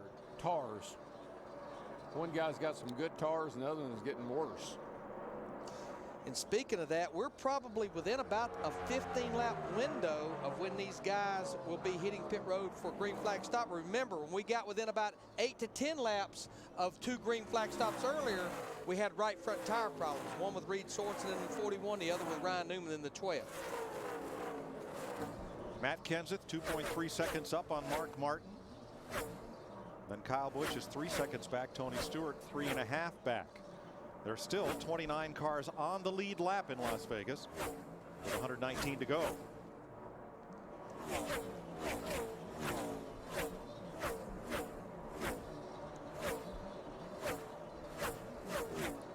You know, a car that was within about 60 seconds of not making this show, Scott Riggs in the 10 car, they had throttle cable problems as he headed out to qualify. They actually did not fix the problem for him to qualify. He qualified this car working the on-off switch. But remember, this is a car that had to qualify on time. He qualified 22nd, and Matt Yoakum, they rolled the dice, changed 2 tires, and he's sitting up there in the 9th position. Larry Mack really making his way up there. Now, earlier in the race, they made a huge track bar adjustment because the car was just so tight. Severe push. They went up 3 rounds in the track bar. Now, as you mentioned in the last stop, the Stanley Tool team made a 2-tire change, got him the track position, but his setup is so close to Casey Kane in the 9, very similar. They're expecting good days ahead, but they're trying to dig themselves out of that hole for missing Daytona. So, Darrell, the throttle's stuck open, and you're going to qualify around here, run 180 miles an hour into the corner, and all you've got to break that full throttle is a kill switch? Well, wow. a lot of these young drivers drive that way, on and off. So, I must have fit his style. Riding with Jeff Burton, that is Jeff Gordon. They're racing for 10th place. They're about 11 seconds off the lead.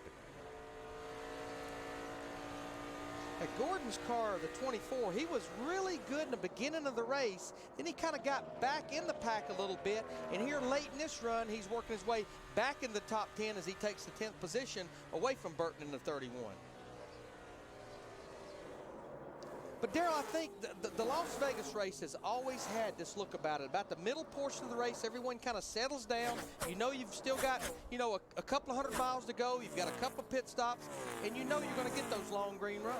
Yeah, and of course, this is when you want to be prepared for that long green run. That's why I was a little concerned about the 2-tire change. In Jeremy Mayfield's case, no tires. You know you're going to make a long run here. I don't know if that was the best strategy or not. Yeah, Mayfield has paid the price because he went from running 10th to just getting left in that 19 car. But you've got to believe this deep in a run, Mark Martin the 6, Greg Biffle in the 16, Scott Riggs in the 10, their 2 tires has worked out okay for them.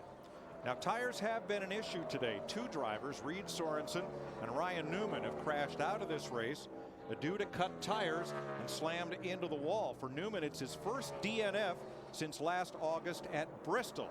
Jeff Hammonds at our Ford Fusion cutaway car with more on the tire story. Mike, what everybody was thinking were cut tires. We checked on pit road, and our sources have told us it wasn't a cut tire. Believe it or not, it was actually a bead failure. This is the bead of the tire that actually fits on the wheel area.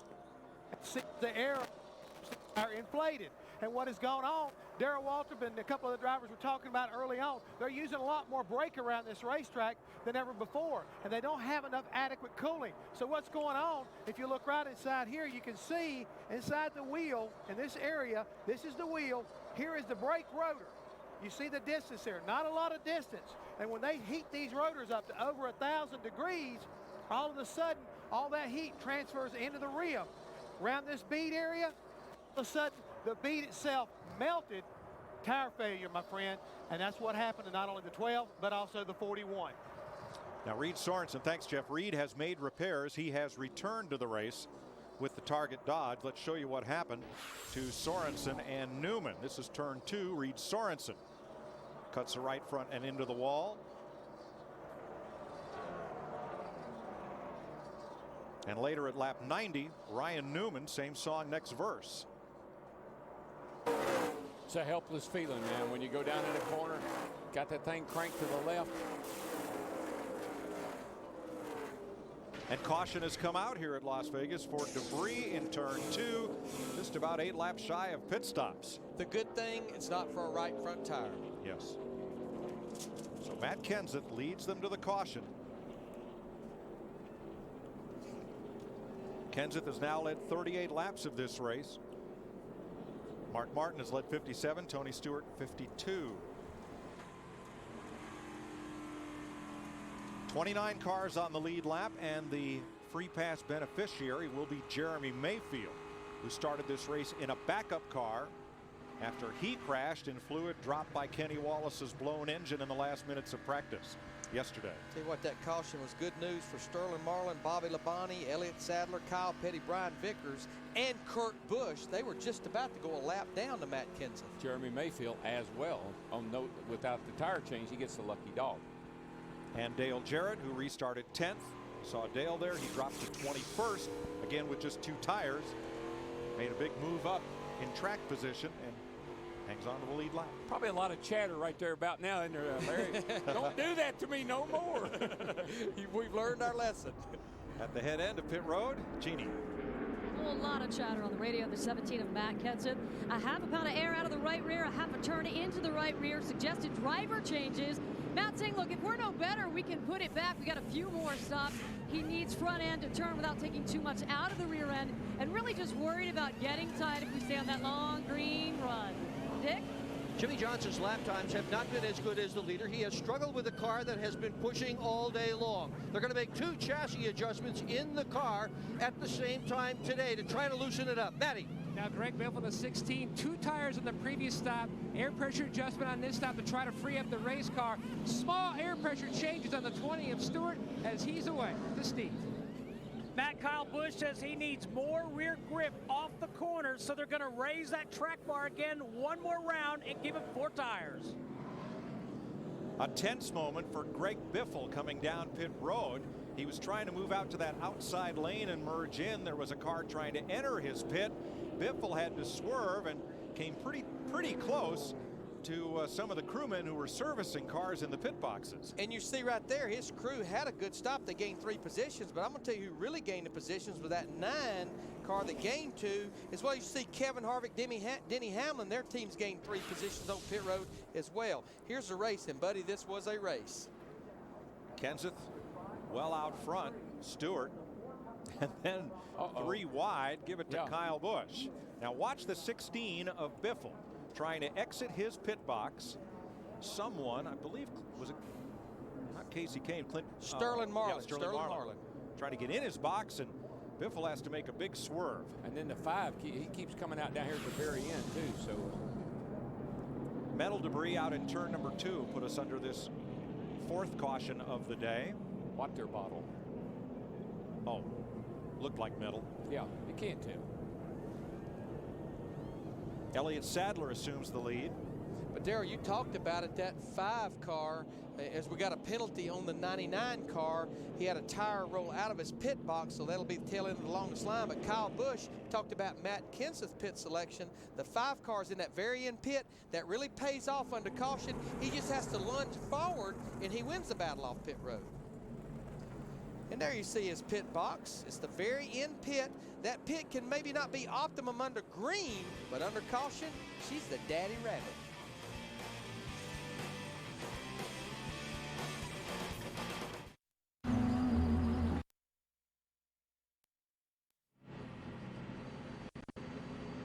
One to go at the line, 1 to go. You guys hear anything us or 16 yet?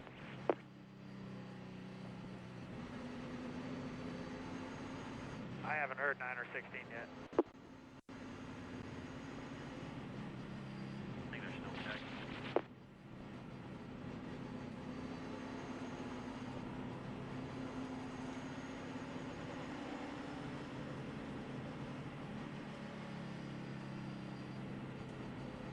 You got the 5 car beside you. I'm not sure why.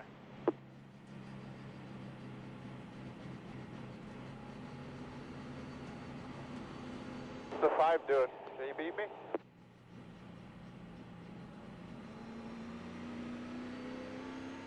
I don't think so, but the 5's asking whether them or the 20. I don't know. NASCAR needs to tell us how to line everybody up. I thought it was a 16.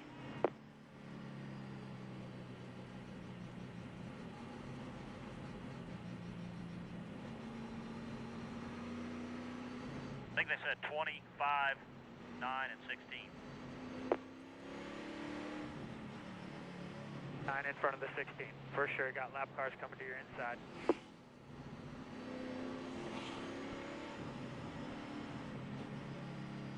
All right, you're good there.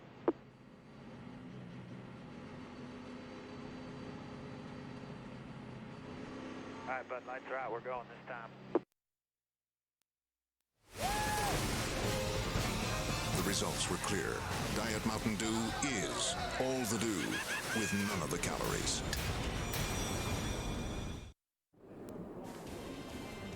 ready for the restart as the Dodge Charger pace car hits pit road. Matt Kenseth, Tony Stewart, Greg Biffle, Kyle Busch, and Casey Kane will lead them down to the green flag. The first of 30 cars still running on the lead lap.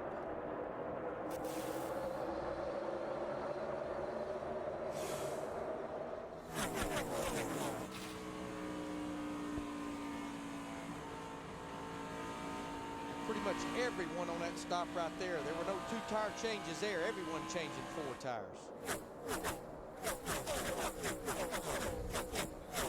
This puts everyone where they could make this race on one more stop. We talked about Scott Riggs a while ago in the 10 car. Right now, this is a battle for the 12th position. Tell you what, that 7 car, guys, he has had a good day. Robbie Gordon doing everything he should do, knocking on the door of the top 15. Yep, the Harris Chevy underneath Brent Sherman. Dale Jr. going outside, 3 wide. Sherman, the meet in the sandwich.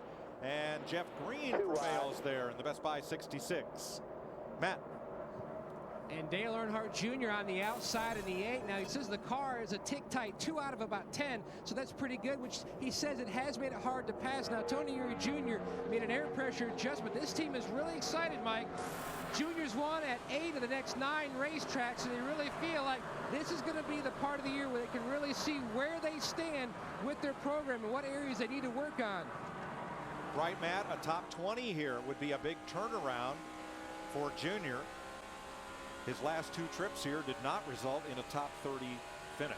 I tell you what, you can tell they've got fresh tires. Look at the RPM right there, up over 9,500 RPM on this restart. Boy, here's a little gaggle, a little wad right here, a little mini wad. Doesn't take long to sort itself out, though. You just can't. Oh! Casey Mears into Kenny Schrader. No, I think Schrader's got a tire rub, Mike. No, he caught him in the front, Darrell. His right rear into Schrader's left front. Just a little bit. But I agree, the right rear of Schrader's car looks like it's got a rub. That 42 is just a little bit hoppy. Yeah. She gets down in there beside somebody who wants to jump. Second place, the Home Depot Chevy of Tony Stewart. Moves back up into second. Oh, here comes Kyle Busch yet again and dives it in deep in turn 1. We're riding with Casey Kane right here in the 9 car, watching Tony Stewart trying to go to the low side, but Kyle Busch will definitely take the position away. Let's go back and show you what happened between 42 Mears and on the left 21 Kenny Schrader. 42 forces itself down into between the 8 and the 21. Well, it kind of doesn't. It's actually the 1. Oh, they didn't touch. Okay. No, it was close. Smoke boiling out of the right side of Kenny's car from somewhere.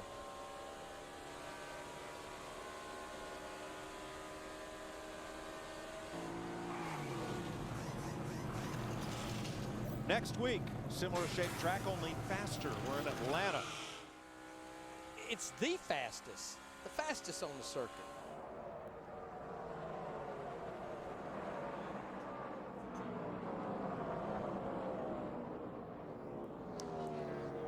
Tell you what, they have definitely made improvements though on that Budweiser car, that 8 car. And, getting into the race, he was about to go a lap down. Now he's working his way toward the top 15. I think they really got a little wind in their sails with that 11th place finish at Fontana. After having a little bit of a rough day, come back and get an 11th place finish, that had to make them feel pretty darn good. Looking back from Terry Labonte in the DLP Chevy. 1 lap down. And here the 2 Roush teammates go at it for 5th. Mark Martin, Greg Biffle in the 16.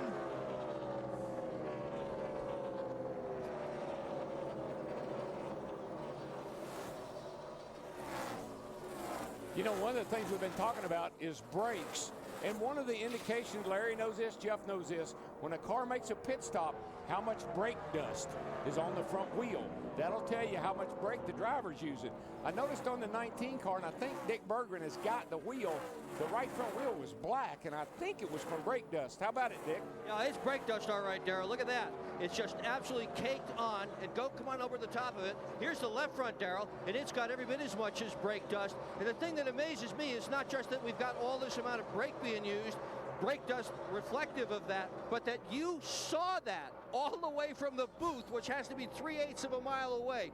I think you've got to be one of the most observant people in this sport, and I think that contributed to all those wins and championships, Mr. Waldrop. And they don't call him old Eagle Eye for nothing. No, but I also got to tell you that I've had some good crew chiefs working for me that reminded me, get your foot off the brake. You're about to blind the right front tire changer.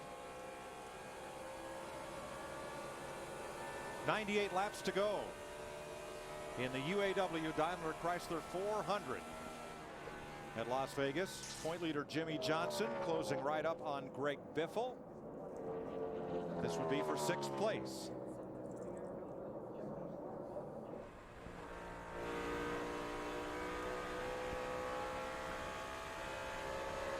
They're about 4 seconds behind Matt Kenseth, the race leader, who enjoys a 1.5-second margin over Kyle Busch.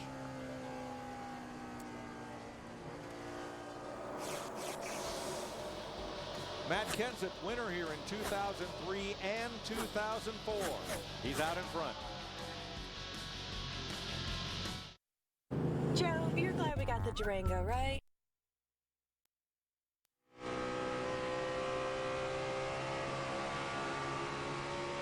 All right, man, just be smooth. Keep us posted. We might need to get the track bar down a little bit, too.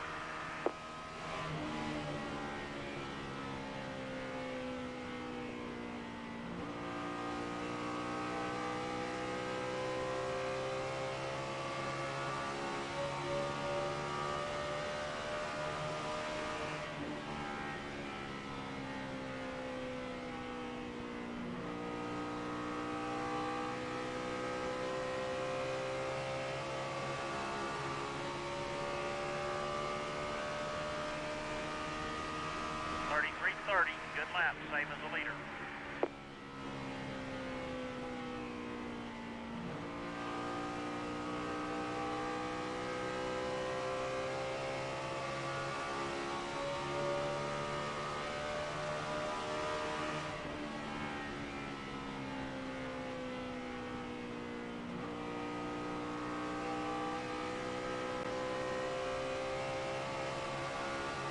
Doing good, man. Doing good. 48's been catching everybody a little bit, but he might be leveling off a little bit.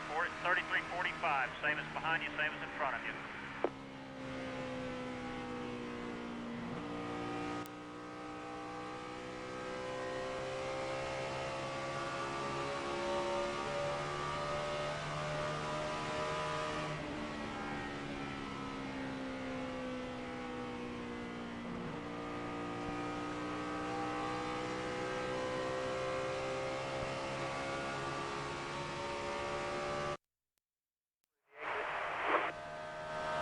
Tight rolling, trying to carry a lot of speed, snapping a little loose off.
Outside.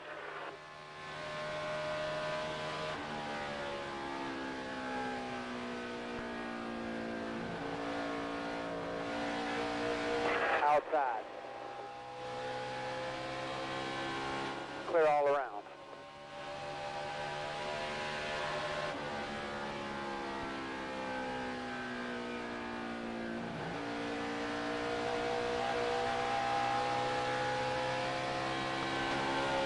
Let's see what we got here.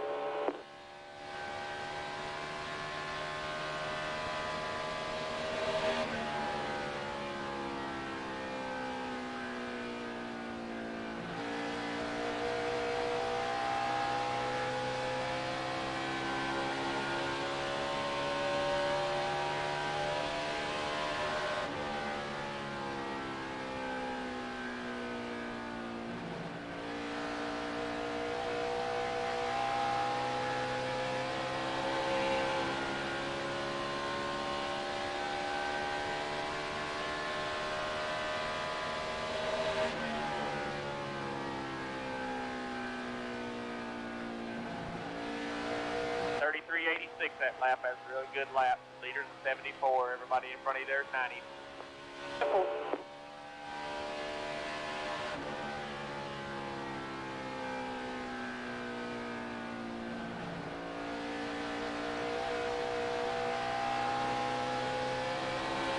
Look at this lap up. Right behind me. The 96 behind you. Terry Labonte.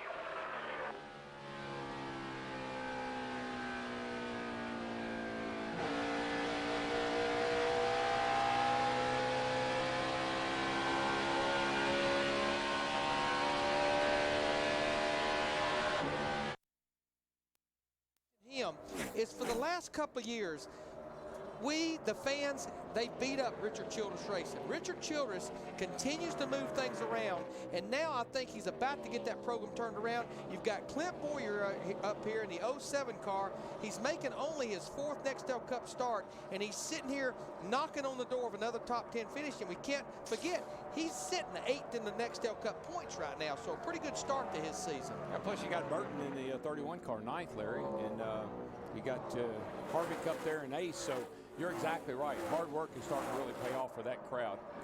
There you see the teammates right there, Kevin Harvick and Jeff Burton. And I think what happened, it wasn't one big thing. I think they've worked on engines, they've worked on aero, they've worked on chassis. And when you look at how close the competition is, just a little something in 3 categories can be the difference between winning and running 30th. And give Boyer credit as a rookie. He's had an impressive early season, as has Denny Hamlin, who's the leading rookie in this race in 11th. Now a little more smoke from Kenny Schrader's Motorcraft Ford. And that's coming from over on the right side, and it's almost like it's down in the corner, DW. Maybe when you're off the throttle, could be possibly a little something going on with the engine in that car. Right, you got the pipes running out the right side. When you get the back pressure in the engine, it sucks oil up in the cylinders, and that's what that looks like when you go back off of the throttle, get all that pressure in the engine. It'll blow it out up inside the pistons, up inside the cylinder walls, and burn some of it. Michael Waltrip there having a tough day, 3 laps down in 36th. Now Casey Mears, Elliott Sadler, they're fighting for 24th. And the other Bill Davis car, besides Michael Waltrip, is Dave Blaney in the Caterpillar 22, and he is 1 lap off the pace in 32nd. Bill Davis car is having a rough day here.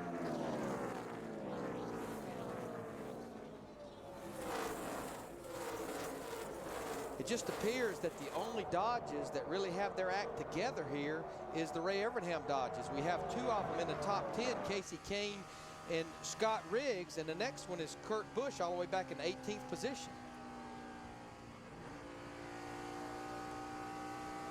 You know, we're starting to see going down into turn 1 some shadows that are coming across the racetrack. They're not really anything that's going to be a big distraction to you, but it will change the temperature in that turn a little bit, and it could cool the turn off a tad and get a little more grip down there possibly. This debris caution has come on the speedway for debris at turn number 3, lap 186, about halfway into this run of green flag racing before a green flag stop would be needed. And the caution is welcome news for Terry Labonte, who was the first car 1 lap down. Now he'll come back up on the lead wrap. Now there is a spring rubber, Larry. A half of one anyway. Something someone maybe either put in a rear spring and it came out, or like you mentioned earlier, sometimes they have them tie wrapped to the spring where they can pop them up in there or pop them out, and maybe it broke loose. Yeah, they tie that thing to the spring, and then if they want to put it in position, they just flip it in back inside the coil spring. If they want it out, they just flip it out. Somebody flipped that one out a little bit too far. So Matt Kenseth's lead disappears as he will lead the field onto pit road. A lot of birthdays this weekend. We mentioned Casey Mears is 28. Matt Kenseth, 34 on Friday. John Andretti, racing this year in the Busch Series, is 43 this weekend. And NASCAR's first champion of what's now the Nextel Cup Series, the late Red Byron, was born 1915 on March 12th. Tonight on Fox, all new episodes of your favorite shows, beginning with The Simpsons, War at Home, Family Guy, and Free Ride. Now, we've been talking about pit stops under caution. All of our stops has predominantly been under caution, and the 2 best cars on pit road under caution has been Matt Kenseth in the 17, his crew, and Kyle Busch in the 5. And they're at total extreme ends of pit road. Matt Kenseth is in the first pit box coming in. He's been prevailing, and Kyle Busch is in the very end. And speaking of that first pit box, let's go to Jeannie. It's about to be occupied. Conversation as to what to do. Stay with the changes they made. Live with what they've got. Car not exactly what Matt Kenseth says he wants, but the balance is good. So leave it alone. Just give it 4 tires, fuel, and please leave the grill alone as well. He's somewhat happy, I would say. Dick? Jimmy Johnson started this race in 3rd. He has run in the top 5 all day long, but he has not been fast enough to run up at the very front of the pack. The problem has been that the car has been too tight, so they have tried to adjust it on every pit stop, including this one. Matty. Tony Stewart stopped short in the box. The car air pressure adjustment to try to help him out at the beginning of the run, and he is away.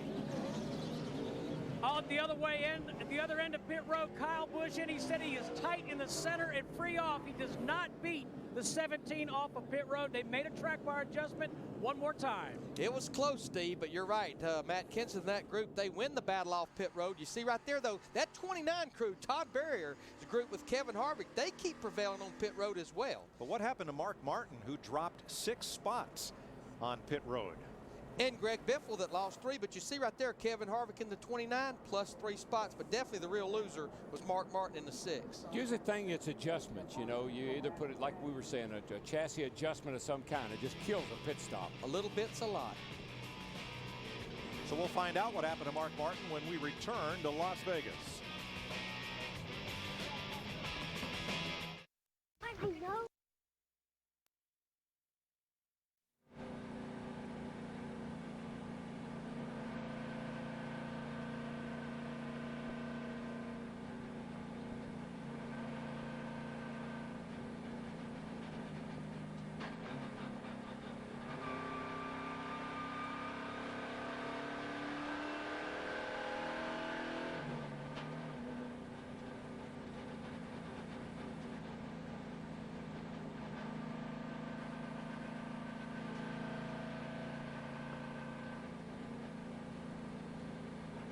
I got in the box a little slow.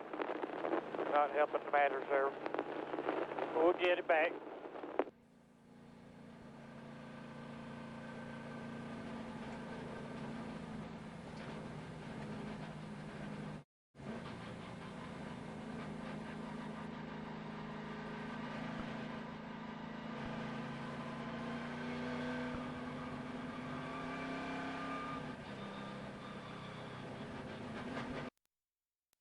To go here. There's like 78 laps to go, so everyone's going to have to stop at least one more time.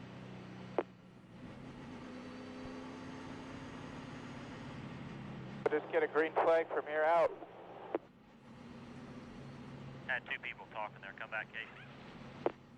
I said maybe we'll just get a green flag run from here out. Yeah, that'd probably be good.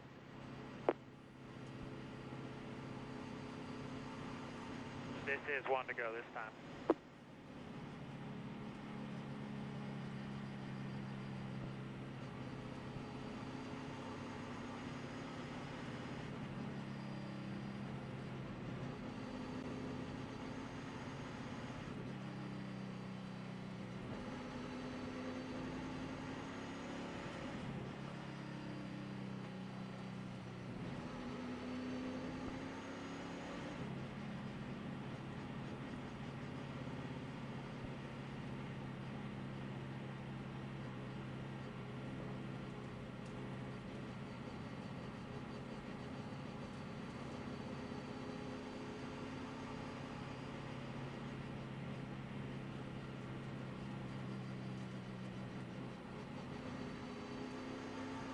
Lap cars are coming to you.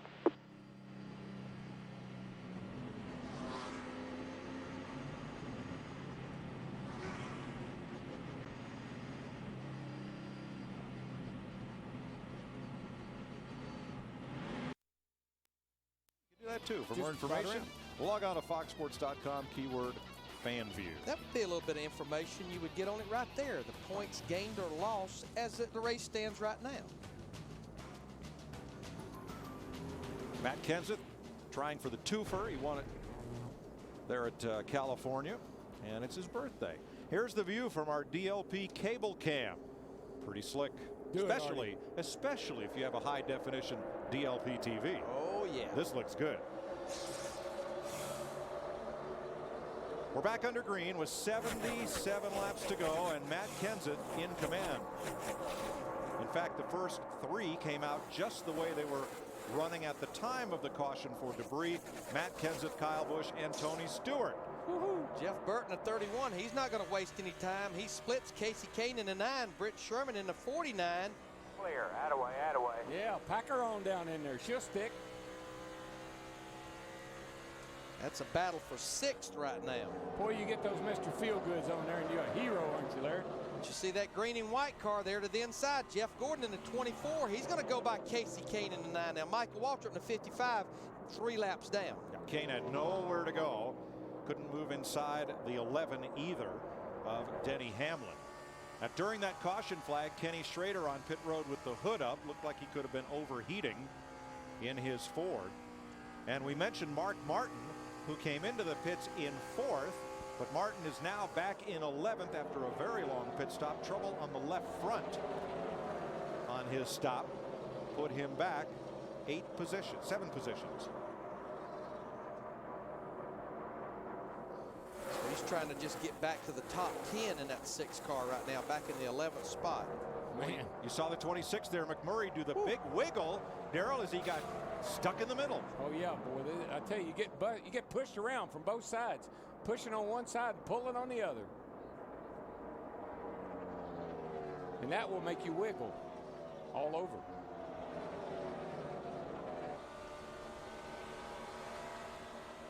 Riding with Michael Waltrip, his Napa Dodge, trying to rebound. He's 4 laps back in 35th position.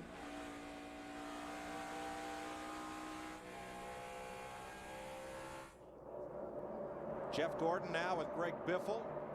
Jumps inside of Scott Wimmer in the 4. Casey Kane on the high side. And Kane in that number 9 worked the high side to great advantage yesterday in the Samstown 300 all the way to victory lane. Darrell, that 24 car right now, Jeff Gordon, we're looking at him right there in the green and white car. He looks really good through the middle of the corner. The car's turning. He's able to pick the throttle up and stay in it off the corner. Looks like he got it tuned up a little better than he had it earlier. Matt? And Mike, to answer DW's question, one reason why they haven't tuned up even more, there was a hole in the nose earlier. And I remember back midway through the race when he was fighting such a bad, tight condition. Well, they found the hole, put a piece of tape over, it covered it up, and now the car is back to where it feels like it should be. It's a little bit loose on entry and tight in the middle, but not bad at all. Meanwhile, the 31 of Burton trying to chase down his teammate Kevin Harvick. He has the opposite problem of both Greg Biffle and Tony Stewart. The 31's issue is the car is too good at the beginning of the run, and that means it goes tight with too much time left in the run. They're working on adjusting that. They have made some big headway. And we talked about that earlier, DW. There's no free lunch. You almost, I think, to be good, 20, 30, 40 laps in the run. Not loose, but a little free the first 10 or 12 laps. And what happens to you, Larry, is that what you saw with Joe Nemechek, for instance. You're tight, so you take wedge out, or you keep trying to free the car up. It still won't turn, and now it's loose too. So you got to kind of be careful or you'll jump the fence. Matt Kenseth just ran his fastest lap of this race on this run. Lap 193 was his fastest lap of the day. We're completing 198 right now. In other words, business picking up here. Casey Kane on the high side. Yes, sir. Just like yesterday, and Kane is motoring forward. He just moved into 8th in that Dodge Dealers UAW number 9. Well, you know, when Matt won this race in 04, Larry, he dominated this bad boy. He led 123 laps in that race. You know, we were just talking about Jeff Gordon in the 24, how good he's been in the middle of the corner. Right there, just back in turn 1 and 2. Oh, man, they're rubbing on each other. I'd say something is a myth. Did Biffle just slide up? I think it may have started back here when we wonder what happened to Jeff Gordon. Back in 1 and 2. Let's see if we can back this baby up and get another view. Now they're kind of taking shots at each other here. You hit me once, I'll hit you twice. No, Biffle did not appear to slide up. Did you see the wheel mark right there off of Greg Biffle on the left side of the 24 car? It rubbed a hole in the side of the door, looks like. Pretty heavy contact. It's hard to see that on TV, but when they bounce off each other like that, that's pretty heavy contact.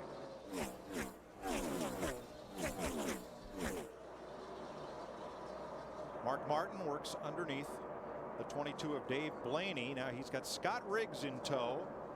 Riggs, we told you about his problems in qualifying, but he's had a strong day and runs in the 12th position. But can he overtake Mark Martin? Jeannie? We'll take a little stroll down memory lane during the very first pit stop of this race. Pat Tryson, the crew chief of Mark Martin, said, look, great car.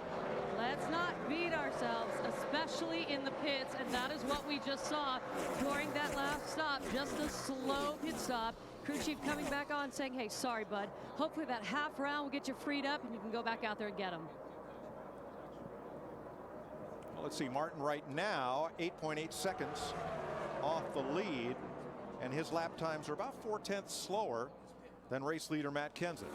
You know, Scott and those guys in the 10, they've got to dig themselves out of that hole from Daytona.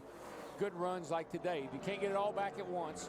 Got to kind of nibble away at it, but a good run like they're having today is certainly a good start. Speaking of good runs and nibbling away, Robbie Gordon at Harrah's, number 7 Chevrolet. We talked about him a while ago. Car looks really good right now. He has worked his way up into the 13th position.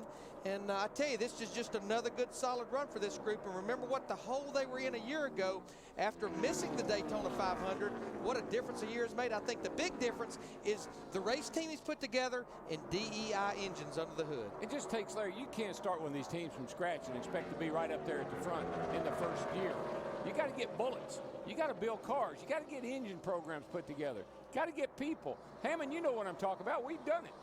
I sure do, UW. And again, talking to Greg Irwin, that's exactly what he's been talking about. They are assembling this team one at a time. As we watch right now, Tony Stewart right now putting some pressure on Kyle Busch in the 5 car. But for Robbie Gordon, that race team, they really needed to just kind of get solid runs in. And Greg told me this morning, he said, we've got good race cars. And he said, Jeff, he said, Robbie is on his game right now. I've never seen him this focused in all the time I've known him. They really feel like they've got race cars, and all they're trying to do is put together solid top 15 runs. And again, today, that's exactly what they're doing. Well, you know what I see too, guys? I see a guy that's not frustrated. I looked at him on our show the other night. He's confident. He feels comfortable. They got it going, and that really has made a difference in the way he's driving and the way he's running. In Robbie Gordon's pit, he's got an ace in the hole. Yeah, he's got the bad boy of poker right there, old Phil Hellmuth Jr., and I think he's been up there helping Greg Irwin as crew chief, hadn't he, Steve? Oh, yeah, Larry Mack, and he's a 9-time World Series of Poker Tournament champion. He's the honorary pit crew with Greg Irwin, and as he said the other night on our Trackside show, he's going to tell him when to hold him and when to fold him. Well, they'll have probably at least one more pit stop to figure out when to hold him and when to fold him. One thing, I don't know if I'd want to play cards with him or not. Our singular virtual crew chief question about the banking at Las Vegas. 88% of you want to come here next year when this track is banked 20 degrees. And so do we. Matt Kenseth, 15th at Daytona, winner at California. He is out front here by 1.1 seconds.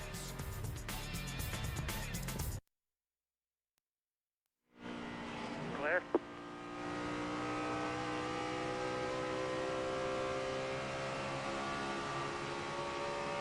That's 15 laps on the tires. 15 laps, 33.50. Good lap.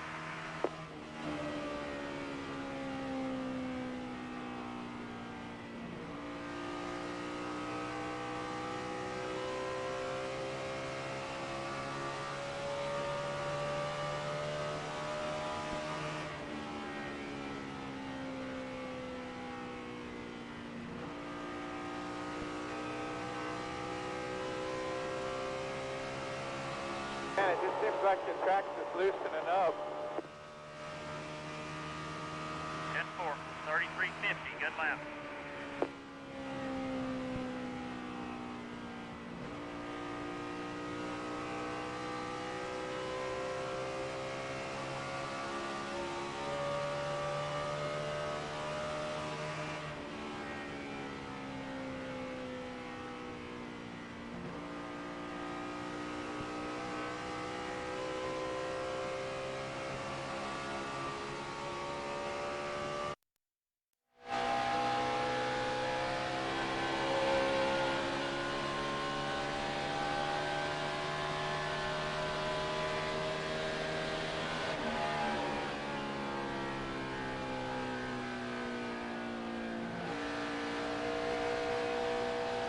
Clear all around you.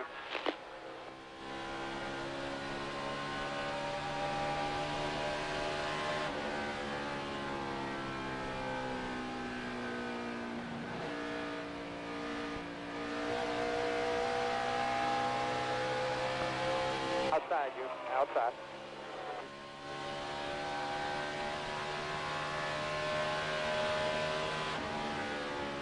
Outside. You'll do them right here off two, I'm sure of it. There you go. Clear high. You got the two cars in front of you slipping back. He's gone to the top of the racetrack like he did a couple stops ago.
By half.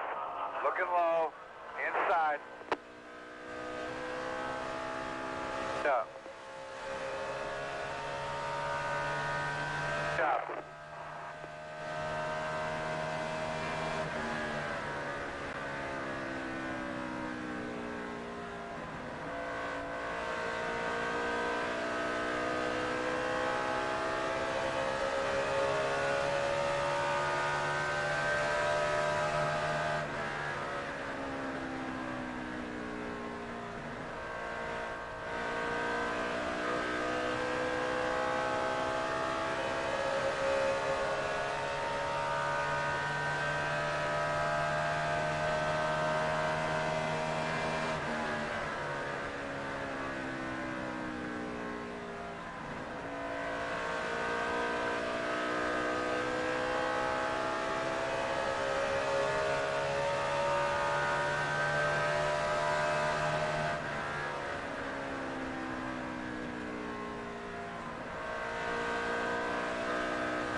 Gordon's been running about a 65 behind you.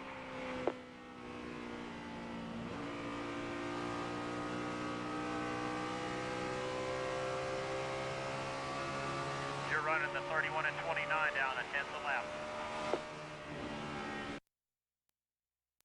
It's pretty close. Denny Hamlin, he is still running in the top 10 up there in the 9th position. Again, we should have had stops in about 30 laps. Right here is, I think, when he used up a lot of racetrack here. Man, he is, and before that, he used up more than that. Unexplored territory, a time or two. And now he's got Biffle and Scott Riggs on his tail. They're all fighting for 9th place. You know, looking at Scott Riggs, we've already talked about his problems he had in qualifying. I talked to his owner, Ray Evernham, as he just drives by Greg Biffle, and he said, if we'll give Scott all the ingredients, this indeed could be my best race team right here. Give them some time together, no mistakes like the mistake at Daytona qualifying, a mistake with the throttle cable, and this team can be a contender. And you said cable, Larry. Most of these teams run a throttle linkage, but they elected to run a cable between the accelerator pedal and the carburetor. And it just about bit them. It was binding up. But I'm going to tell you, Mark Martin, Jeff Hammond, Mike, you were talking about him, how strong he was. He had that problem on that last pit stop, and he just seemed like he can't recover. He's back in 12th position, 11.5 seconds behind our leader, his teammate, Matt Kenseth. Mark Martin's going to have a caution to recover from this one. Yeah, I think one of the things we've seen over and over again is when you get up in the front, get out front, and get clean air, that it really makes a difference in the performance of the car. Mark got caught back in traffic, much like what happened to Jeff Gordon, and it doesn't seem like the cars will run quite as good. And that's just a product of the aero package. Not long ago, this man, Tony Stewart, the defending Nextel Cup champion, was just a 1.5 seconds back and looked like he was going to close on the leader. But you see that car is not handling all that well, Matt. What's up? Chopping wood. DW has exactly right. Stewart came on the radio about 7 laps ago, D, and said this car is just so aero dependent, fighting a bad aero tight condition.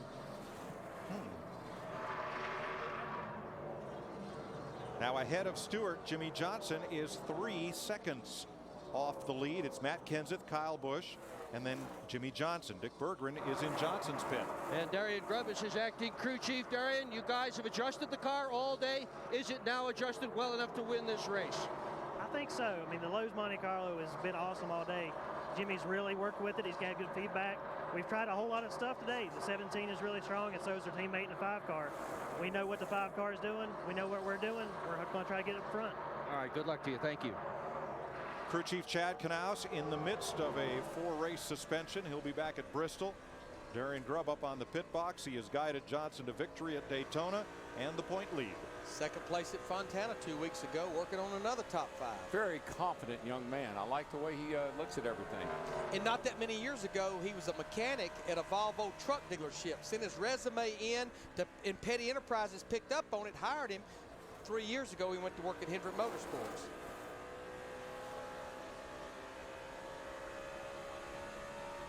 We're going to have at least one more pit stop if this race stays green, more if we have cautions. There's your leader, Matt Kenseth, still lapping this track at 34:20, Jeff. His fastest lap, 31:90. So the longer we run, the times start to fall off. What about this final pit stop? Well, Mike, what I've been thinking about is we watched the 2 Hendrick teammates race each other, Jimmy Johnson as well as Kyle Busch right there battling for second position. But what I'm looking at, and Larry, you know, when you look, you run the race backwards. When we went back to green at the final caution a second ago, we had about 80 laps to go. So what I'm wondering is, if I'm a crew chief, do I run 40 laps, dive on pit road, take a little gamble, and try to make up a lot of track position and get out in front of some of these guys out there riding around on old tires? Right now, Jimmy Johnson's making a pretty good charge off of turn 4 on Kyle Busch on the outside. So really, who might take a gamble here to try to win this thing? Because it doesn't look like you're going to catch Matt Kenseth unless you change your game plan a little bit. Well, Jeff, just remember, in our FedEx racetracks, one of our keys was roll the dice. That would be a great plan, but what would bite you, and we've seen it almost happen 3 or 4 times, that would get to that green flag pit stop, the caution would come out. It happened to Kyle Busch last night in the Busch race. He pitted early. 5 laps later, the caution comes out. Then you're pretty much dead meat. But it's Las Vegas, guys. You got to roll them every now and then. I'd roll them, and I'd be rolling that we're going to get a caution. That's what I'd be rolling. Somebody rolled a water bottle for the last one. I'll be looking for no gloves. 42 laps to go in the UAW Daimler Chrysler 400. Freeze!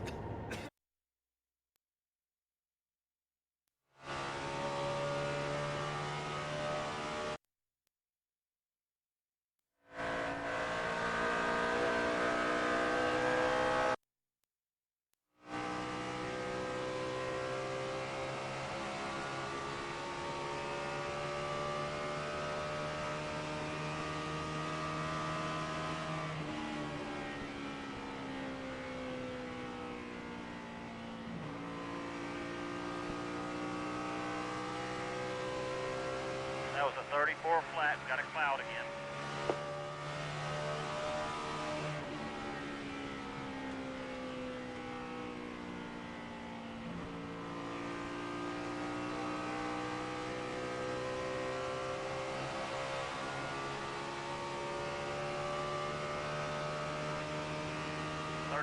Flat, good lap.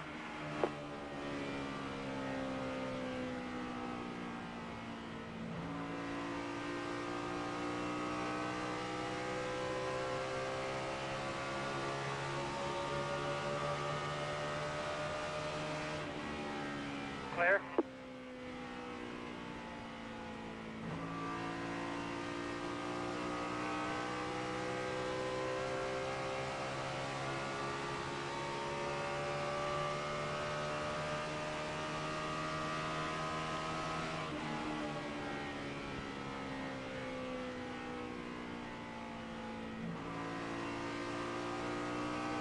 Last lap was a 34.10.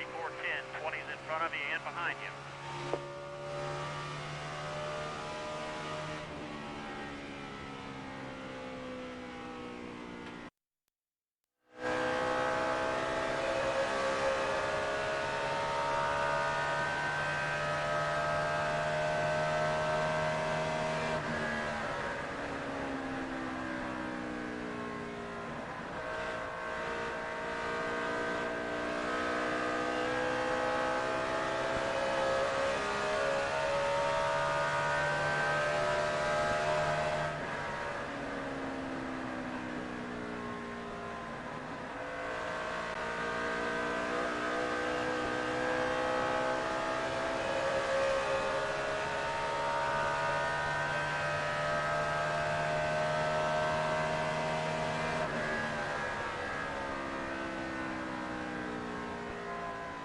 Outside.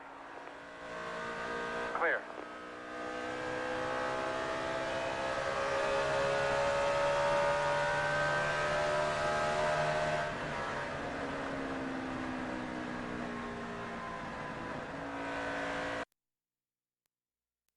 Pit, a quick left, a quick right, and out of harm's way.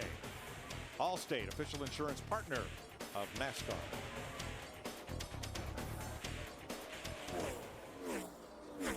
Matt Kenseth now 3 seconds up on Jimmy Johnson. Tony Stewart has recovered. He is third. Moving back up, Kevin Harvick and Jeff Burton, the two Richard Childress Chevys, have climbed to fourth and fifth. Casey Kane's Dodge is sixth. And what has happened to Kyle Busch? He has backslid all the way to seventh.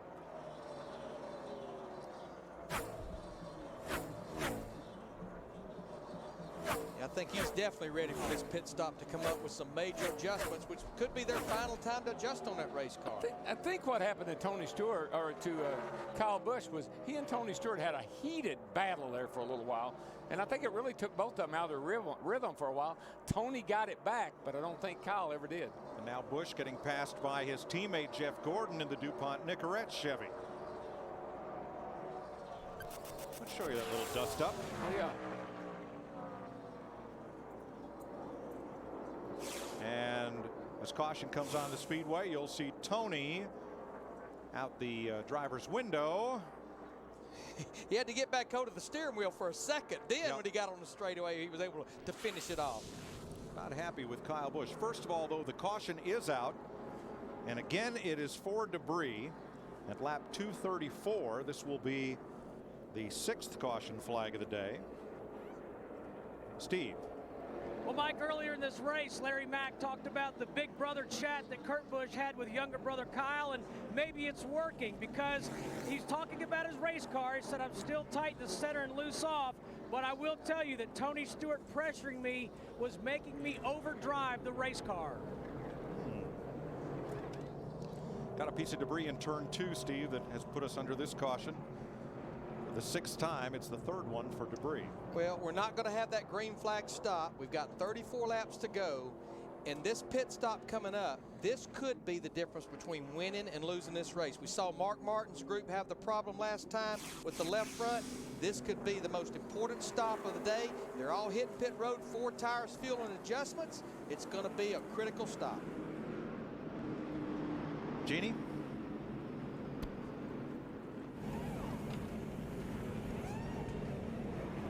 get back there in a moment as Matt Kenseth's car completes the right side and goes around to the left. These fellas have been pretty flawless all day. And where he's pitting, Darrell, he's almost finished with his stop before most cars get to their pit box.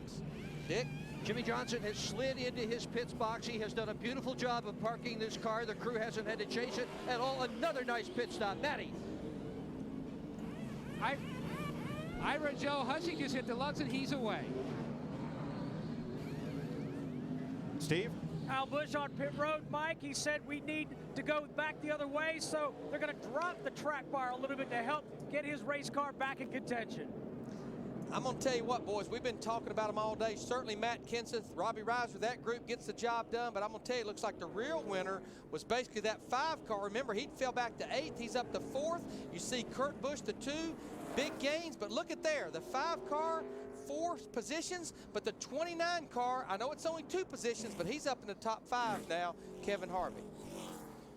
NASCAR has observers stationed all the way around the racetrack, and either from what they see or sometimes what drivers will call in, they will then have a look and see what might be on the racetrack. The report was metal debris in turn number 2. But I think what really gained the positions with Kyle Busch in the 5, we talked about it earlier, he only has to move about 15 feet to win that battle right there. Kurt Busch, too fast exiting pit road. That will be a penalty. Busted. Thanks again, Tony. Or we won't make the mistake of 2, I guarantee you that.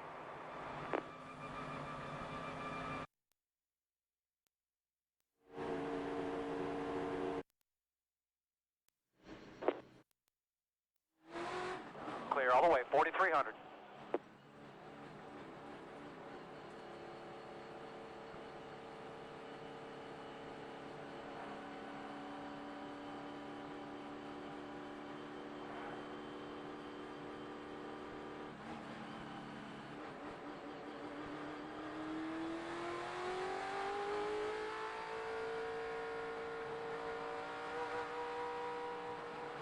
All right, Michael, we got the left side down 1 pound from last run, right rear up 1 pound, and 2 rounds up on the track bar. Okay, thank you.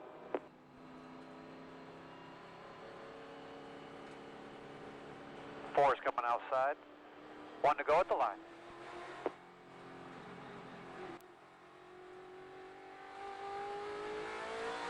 Just to let you know, we can make it from here if it goes green.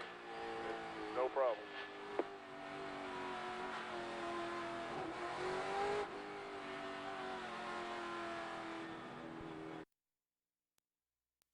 Get in the zone. Letters keep coming in with questions about Denny Hamlin.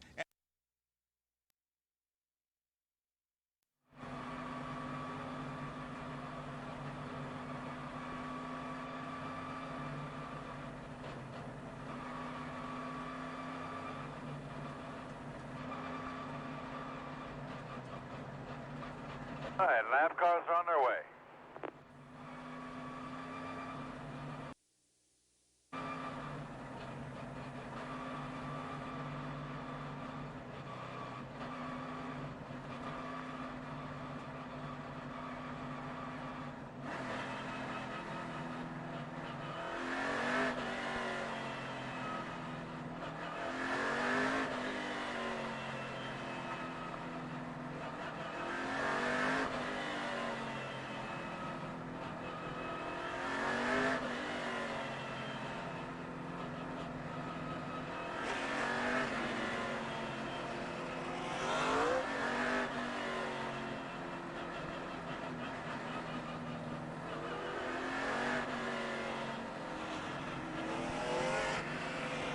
But we're coming to green this time.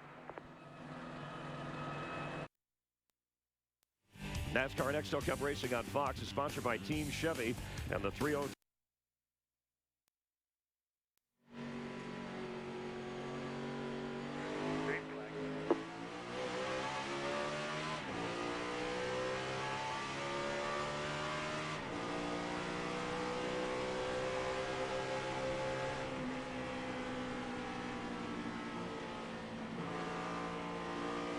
Clear.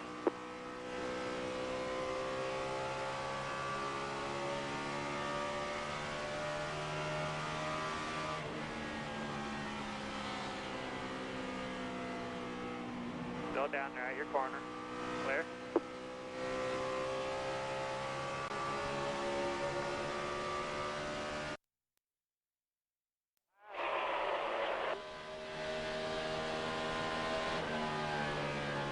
Inside, Junior, inside. Inside.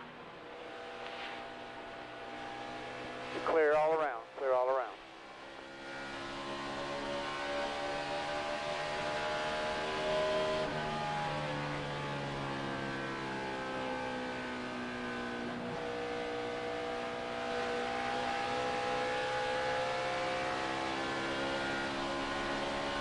Outside lane looks slow, June. You see the border? Too wide.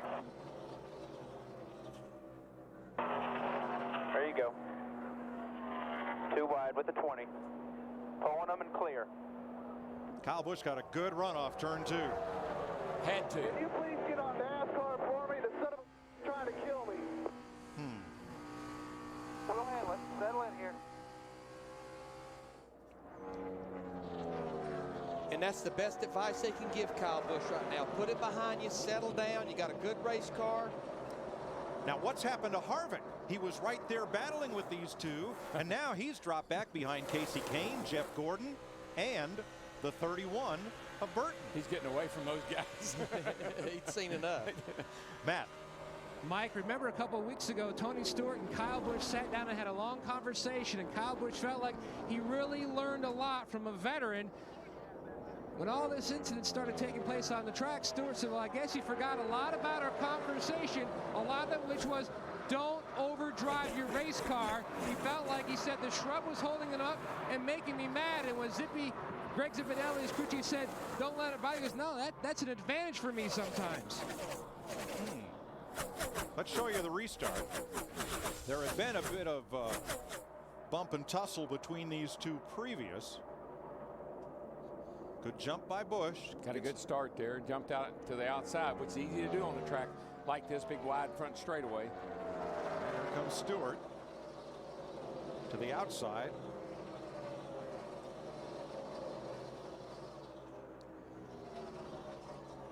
There, this is in the back straightaway. And we apologize for a bit of lockup in our replay machine there.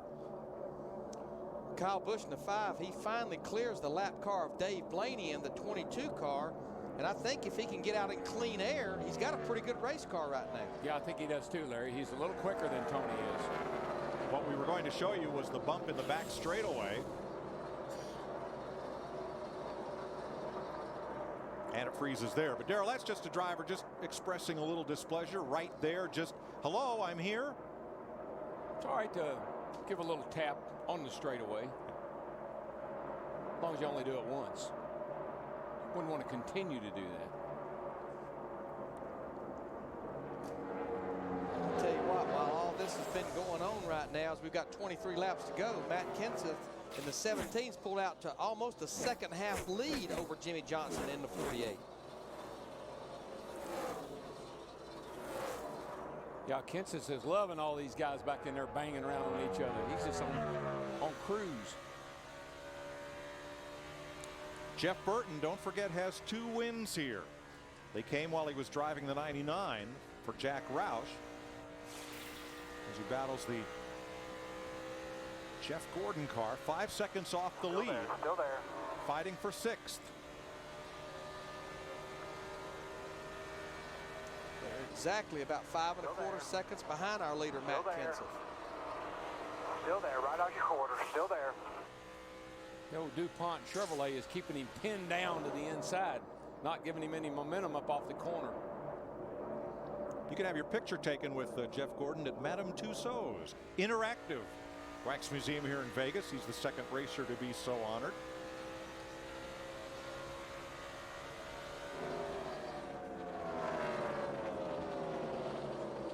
Now Kevin Harvick continues to lose positions, Dick.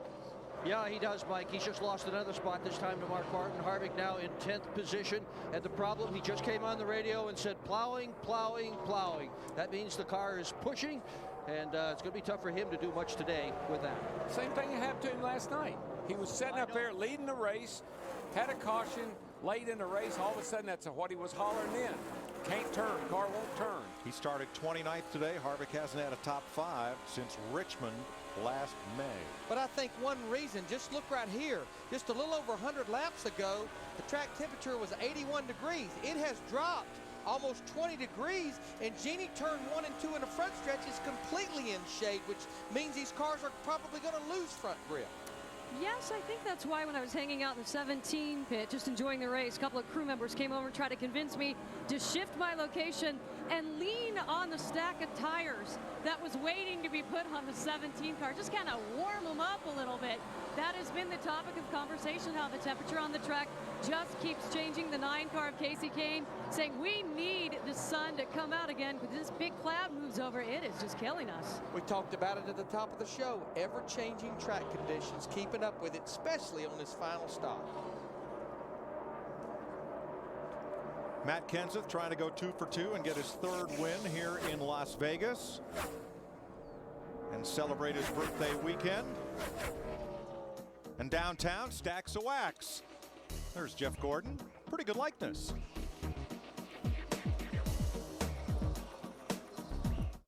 For right now.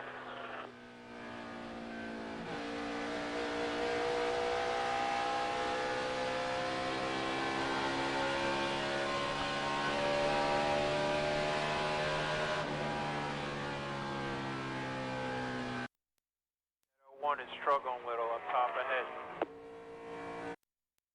Up on the 4 car now, right in front of the 24. He's been giving everybody room now.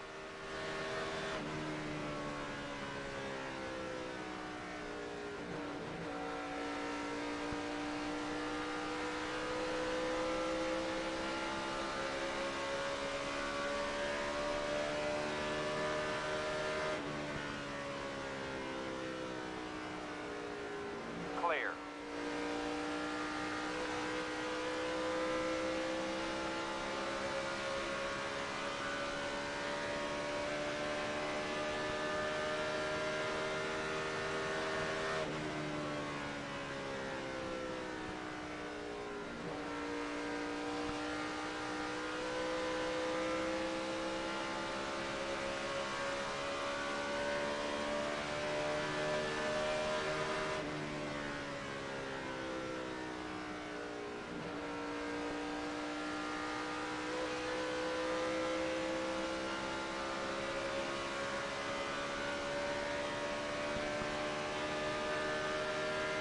Good laps, man. You're quicker than all those guys up there. Great lap.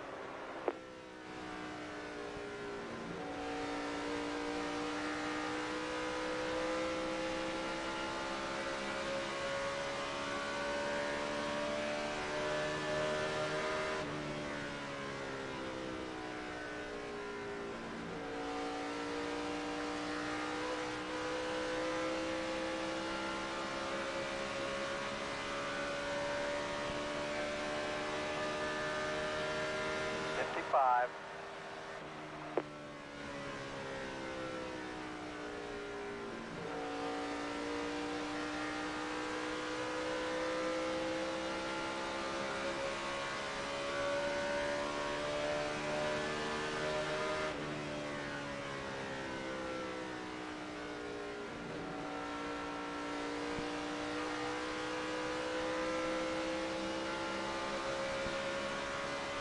You and the 24 are the best thing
this time, Jeff. 10 to go. Do it. Mears second in the points for Chip Ganassi and Felix Sabates. Here he is side by side with the Goodwrench Chevy of Harvick, and he moves into 11th. You know, Jeff Gordon, he might want to run that green car more often, especially on these mile-and-a-halves. Now, this is one of his better mile-and-a-halves, but there he goes by Tony Stewart right there to move into the top 5. Definitely think Tony Stewart and the 20 car is paying the price for that brush with that wall off turn 2 a while ago.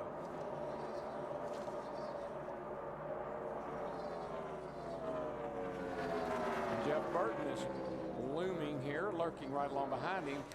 Got him pretty well set up as well, I believe. 9 laps to go.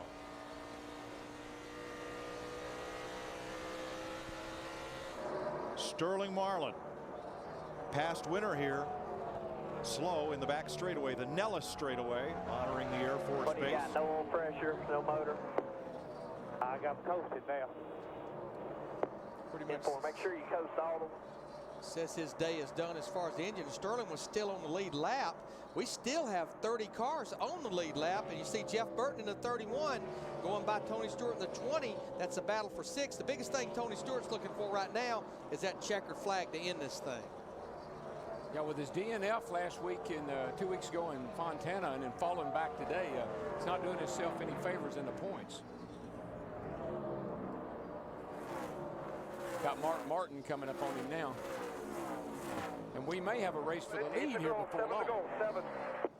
Nobody has ever led as many laps at Las Vegas as Matt Kenseth has today. He led 123 when he won here 2 years ago. He's already led 137. But the point leader, Jimmy Johnson, closing fast. He is a coming, guys. He just come up off of turn 2 and made a big gain on the Kenseth.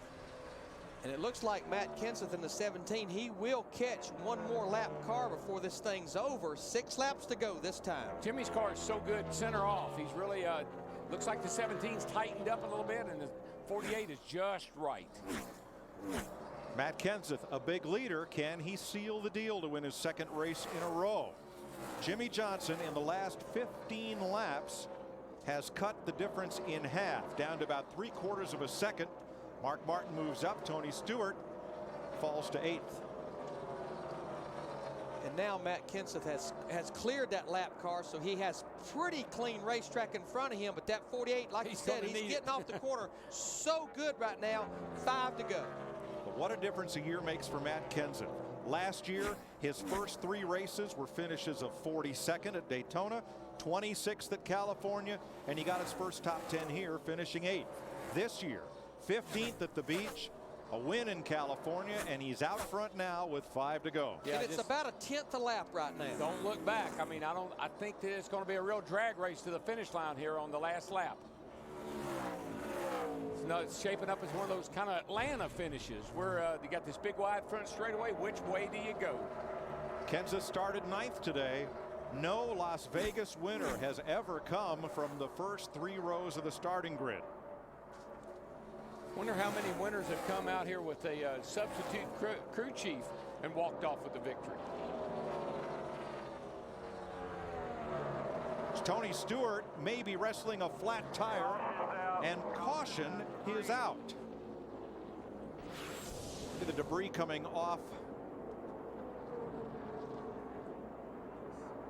right there, Kenny Wallace's car. Wallace had a problem. Denny Hamlin couldn't avoid him. Yeah, it looked like Wallace really slowed down right in front of Denny, and Denny got into him, and Tony is on the apron, guys. Now, we almost have a mirror of a situation that we had last night in the Busch Series race. We've got 3 laps to go. This thing will go into overtime. We can pretty much guarantee that. These cars have about 30 laps on their tires. And there you can see Tony Stewart right there getting into Scott Wimmer in the 4 car. Is there a problem on our race leader, Jeannie?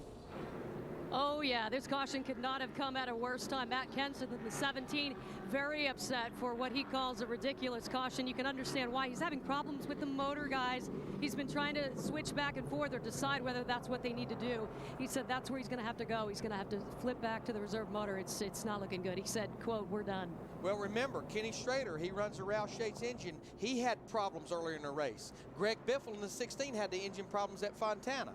It sounds like what Genie's talking about is maybe an ignition problem, Right. switching back and forth there in the ignition boxes. There will be no free pass, but like yesterday, we have to wonder, of the 30 cars on the lead lap, who will come for 4 fresh tires when you're only going to have 2 laps to race? Well, it started about the 12th place car, Scott Riggs. He brings a whole line of cars. I felt like the first car that peeled off, he would bring everyone behind him with him. So about the top 13 or 14 cars stayed out. Scott Riggs, Dale Earnhardt Jr., Robbie Gordon, J.J. Yaley, Brian Vickers, Elliott Sadler, Kurt Busch, Martin Truex Jr., about a dozen or so cars that had nothing to lose here. Get those fresh tires because you've got 30 laps on your tires.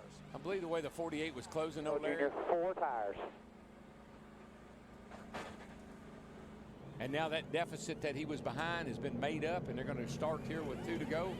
Green, white, checkered. How about Jimmy Johnson's chances, Dick? Well, they sure got a whole lot better, didn't they, Mike? The crew has told Johnson about Kenseth's engine problems. All of these crews have people who just stand in the pits and they monitor other people's radios. So they knew right away when Kenseth had a problem. Johnson knew right away, too. Nevertheless, this crew got up on the wall, faked that they were going to come in and make a tire change. Of course, they didn't do that. They just stayed right out, and they're pretty fired up. They think they got a real good shot to win this race. But just look at Darian Grubb. He is basically the substitute crew chief. He's cool, calm, and collective. And that's the most nervous I've seen him. He's actually patting his foot. Yeah, he's got a win and a second in 2 races atop the pit box for Rick Hendrick. And by the way, congratulations to Rick Hendrick and all the members of the Hall of Fame committee in the city of Charlotte. NASCAR announced this week that Charlotte would be the site of the NASCAR Hall of Fame. And that committee formed a couple of years ago to try and keep NASCAR's all-star race in Charlotte.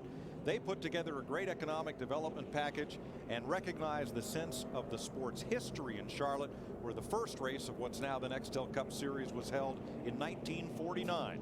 And beginning in perhaps the spring of 2010, the NASCAR Hall of Fame will be open in downtown Charlotte. Now, we talked about 30 cars on the lead lap. We talked about cars getting those fresh tires. 2 are going to pay a huge price. Scott Riggs in the 10 car, Dale Earnhardt Jr. in the 8, 2 fast entering, tail in the longest line. They'll start back there about 29th or 30th on this restart. Matt Kenseth, last time he won consecutive races was 2004. He won Rockingham, the season's 2nd race, and he won here in Vegas. Can he repeat?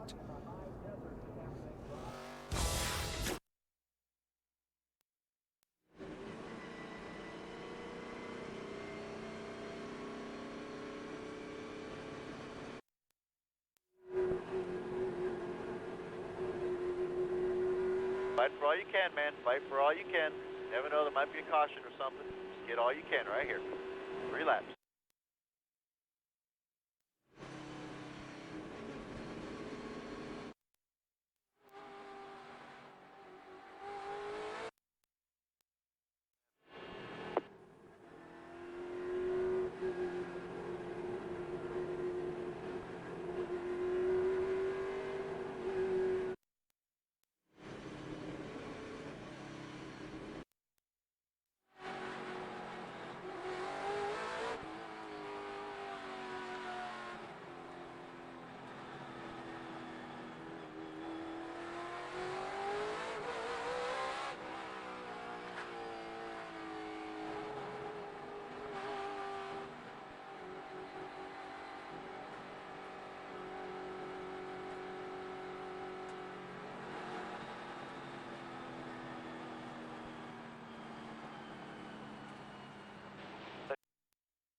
Behind the longest, I mean, it's the longest line, right? You'll be behind the 20.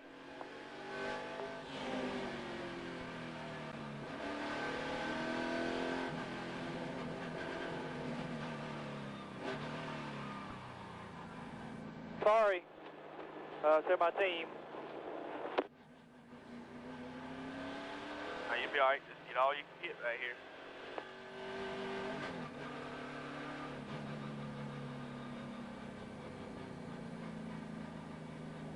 Coming to the green, Junebug.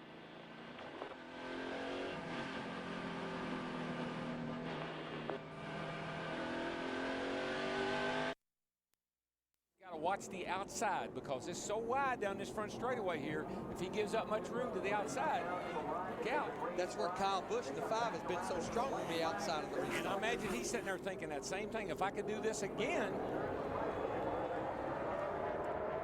Kenseth kind of jumped out there, got a big jump on everybody. Told his crew during the caution that his engine is flat.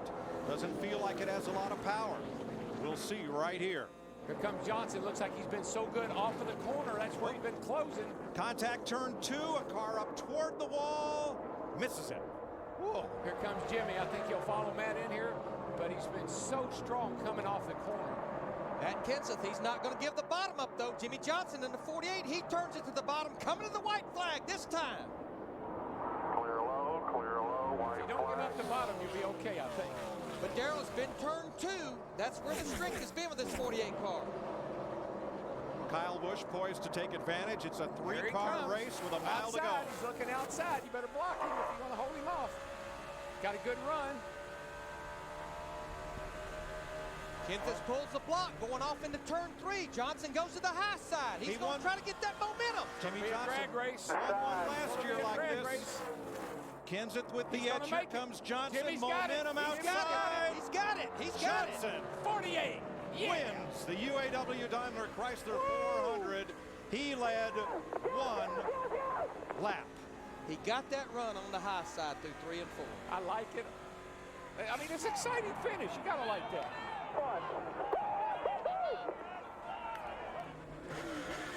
Just the way Carl Edwards beat him at Atlanta last year, and just the way he came back later in the season and beat Carl Edwards on the outside on one of these 1.5 mile tracks. Momentum. I bet Matt would tell you right now, should have slid up in front of him and broke his momentum. And there's the winning crew chief right there, Darian Grubb. I like his record, Larry. 3 races, 2 wins, and a 2nd place finish. Hendrick cars 1st, 3rd, and 5th. Jeff Gordon in the 24 finishes 5th. Jimmy Johnson is the first driver to win here from the first 3 rows of the grid. He started 3rd today. 2nd straight Vegas victory. 3rd Chevy win here, all for Rick Hendrick. Mike, you said he led 1 lap. He led about 25 yards.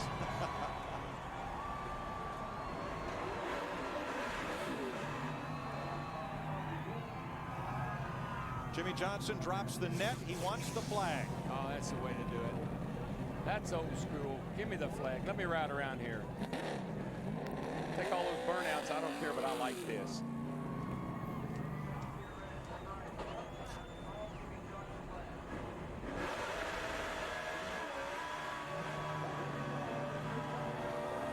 Jimmy Johnson burns down the house, scores his 20th Nextel Cup win and his 150th start.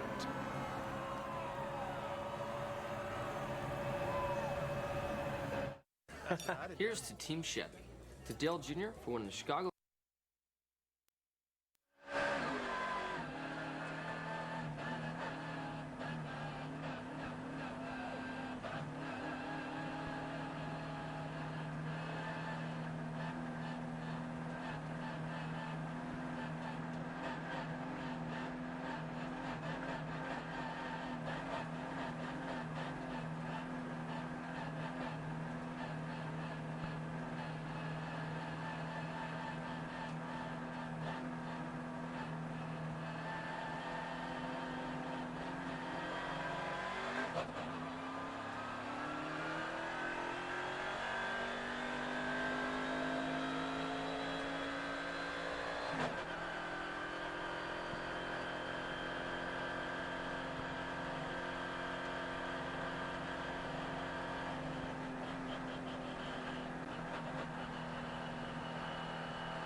Oh, they're up.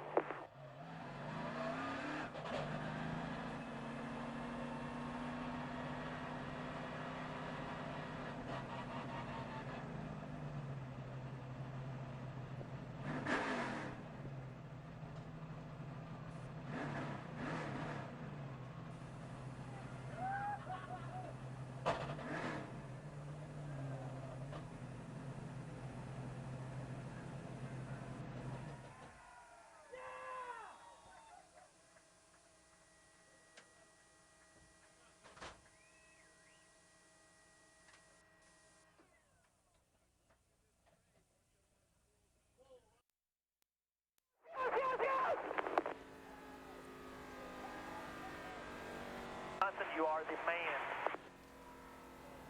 Johnson victorious, and Kenseth apologetic to his crew. Sorry, you guys deserve better than me. Sorry, you guys won a race, I lost it. Couldn't do no more, I don't know. I disagree. Matt Kenseth drove one heck of a race. I'm not sure what else he could have done. Nope. I mean, Jimmy Johnson got to the high side. He was protecting the bottom, which is what he had to do. And Johnson gets a run off turn 4. Thought all he could have done is wreck both of them, and that opened the door for the 5 car. At least it would have broke his momentum, and the 5 would have driven by. So he did the right thing. For the second race in a row, Jimmy Johnson turns the tables in Las Vegas, and he gets another big belt. Steve. How about that? Jimmy Johnson puts on the belt. Now, Jimmy, you've had 3 of these battles that I recall. At Atlanta last year with Carl Edwards, he beat you to the outside. Then at Lowe's Motor Speedway with Bobby Labonte, you got him on the outside. Tell us about the thought process, the battle with Matt Kenseth. Man, that is great racing. I had so much fun, and I've had a lot of fun racing with Matt over the years. But I knew if I could get to his outside, come on the start-finish line, I lost one that way, and I knew that I could win. I won one that way, and I knew that I could do it again. So I'm out of breath. I was screaming for a lap, going backwards, hooting and hollering inside the race car. But I am so happy, so proud of this race team, so thankful for Lowe's and their support. Chevrolet Monte Carlo, we're really learning it, having a good time in the process. Jimmy, you told us yesterday at Happy Hour that you were excited about your race car, but when the race started, it probably wasn't handling the way you wanted it to. How did you guys get it going? Well, I knew the car was going to drive good. It drove good at the beginning of the race. It just didn't want to push the issue. We had a little bit of a tire wear at the front because the car was a little too tight. So I just took my time. Last 2 pit stops, it was time to go. And then when they had that green-white checkered at the end, I knew those Monte Carlo was going to be in good shape. And I was a little too loose to catch Matt, but for 2 laps, I knew I could hang on, and we got it done. Okay, congratulations. That was exciting. Let's go to Jeannie Zelasco. Extremely exciting. A second place finish. Should be congratulations, but your face is a little bit long. We've all been watching the tape. What else could you have done? Why are you beating yourself up? What are we missing here? Well, nobody likes to run second. You know, we led all day, and you know, thought we had the best car. But at the end of that run, we just started slowing up, and Jimmy started catching me. Just felt like it was laying down a little bit on me for some reason. I don't know what. And then, you know, the green-white checkers are tough. I did everything I could. You know, if I tried any harder, I was going to wreck and probably wreck him. So I did everything I could. I just got beat. You know, I feel bad. Because I feel like I let the guys down because they got, you know, pit stops second to none like always and got me in a position to win, and I couldn't win it for them. But it's still a big confidence builder. The duel team has ran great all 3 weeks. The 17's running good, and they got a great attitude, and we're having a lot of fun so far this year. Thank you so much. For the record, nothing wrong with the motor guys, and for the record, Mark Martin, one of the first guys over here to tell him, you're the man, don't worry about it. Matt? A fierce battle on the racetrack with Tony Stewart, Kyle Busch. What went on? Because it didn't look like we saw any contact. No, there wasn't any contact made. It was just some good hard racing, you know, and it was a great effort by the Kellogg's Ice Age Chevrolet team today in order to give me a great race car to run up front like that all day. And you know, I guess we have to have one of our little chit chats again, but I had a blast out there, man. It was a lot of fun being able to race up front as we did, and you know, to be able to race Tony the way that we did. It was clean, but you know, I guess maybe I aggravated him in some sort of way, but I'll have to go figure out what I did. Well, he'll go find out why the bumper tags took place, and let's go to Dick Bergeron. With Casey Kane, who has had a great weekend. He won the Busch race here last night and 4th this afternoon. Hey, they're going to tear this racetrack up. You going to call Bruton Smith that owns it and say, don't mess with my Speedway? I don't know. It's a pretty nice track how it is, but you know they'll do a better job or everything they can to try to do a better job here. It's always fun to race here. We had a great weekend, and you know, it would have been nice to win the UAW Daimler Chrysler 400, but looked like Jimmy Johnson was more excited winning this race than the Daytona 500, so that's pretty good for them. But I'm just real happy with Kenny Francis and everybody on this team. They built some great cars at Evernham Motorsports. The engines are running great, and we're excited to go to Atlanta. And you're driving great. Congratulations on a terrific weekend. Mike? Thanks, Dick. I guess if we're going to go to any track in all the NASCAR Cup Series where one driver just says, bet it all, push it all out there in the middle of the table, bet it all for one lap. This should be the place. Oh yeah, well it's Las Vegas, man. But you know what I'm excited about? As good as it was today, you wait till next year. They bank this joint up. They'll pack this place. There'll be 250,000 people here next year, particularly with a finish like we had today, right, Larry? Oh, absolutely. There's no question. Top 10 finishes for Casey Mears every race this season, as well as Jimmy Johnson. And that was a nice rebound by Casey Mears. They struggled all day long with that Dodge. They rolled the dice there at the end. They kind of stayed out there on that last stop, paid off with a good finish. And you know what? Denny Hamlin, he gets another top 10 finish. So a lot of these young guys starting to build momentum here early in the season. We'll see some changes in the Nextel Cup standings. Matt Kenseth moves to second, Casey Kane third, and Casey Mears fourth. And Jeff Hammond, a lot of teams took on 4 tires for the 2-lap shootout, and there were big knots of cars racing there at the end as those cars tried to work their way through the field. You know, guys, everybody's always said, what kind of racing is there at Las Vegas? Well, right now today we saw some of the best racing ever. Side by side, both grooves came in, and in the end, that outside move that Jimmy Johnson was able to put on Matt Kenseth was pretty impressive, and I think that's really what kind of put an exclamation point on a pretty exciting weekend. So next weekend, NASCAR on Fox moves to Atlanta. Our coverage begins on Friday. Craftsman Truck Series and Nextel Cup Series qualifying on Speed, followed by the Craftsman Truck Series race at 9 p.m. Eastern Time. Saturday, you'll see Busch Series qualifying on Speed, Nextel Cup practice, and the Busch Series race. The Nicorette 300 on FX. Next Sunday, NASCAR Race Day on Speed, leading to the Golden Corral 500, presented by DLP HD TV, right here on Fox, 1 p.m. Eastern Time, and then NASCAR Victory Lane on Speed. Coming up next, prime time on Fox, The Simpsons, The War at Home, Family Guy, and Free Ride, all new episodes. They'll be exciting, but it's going to be hard to top what Jimmy Johnson just did. You want to see what this joint looks like next year? Watch Atlanta next week. Very similar layout when they get done with this place. Just a lot faster. Much faster. Over 2010 maybe. Promotional consideration paid for by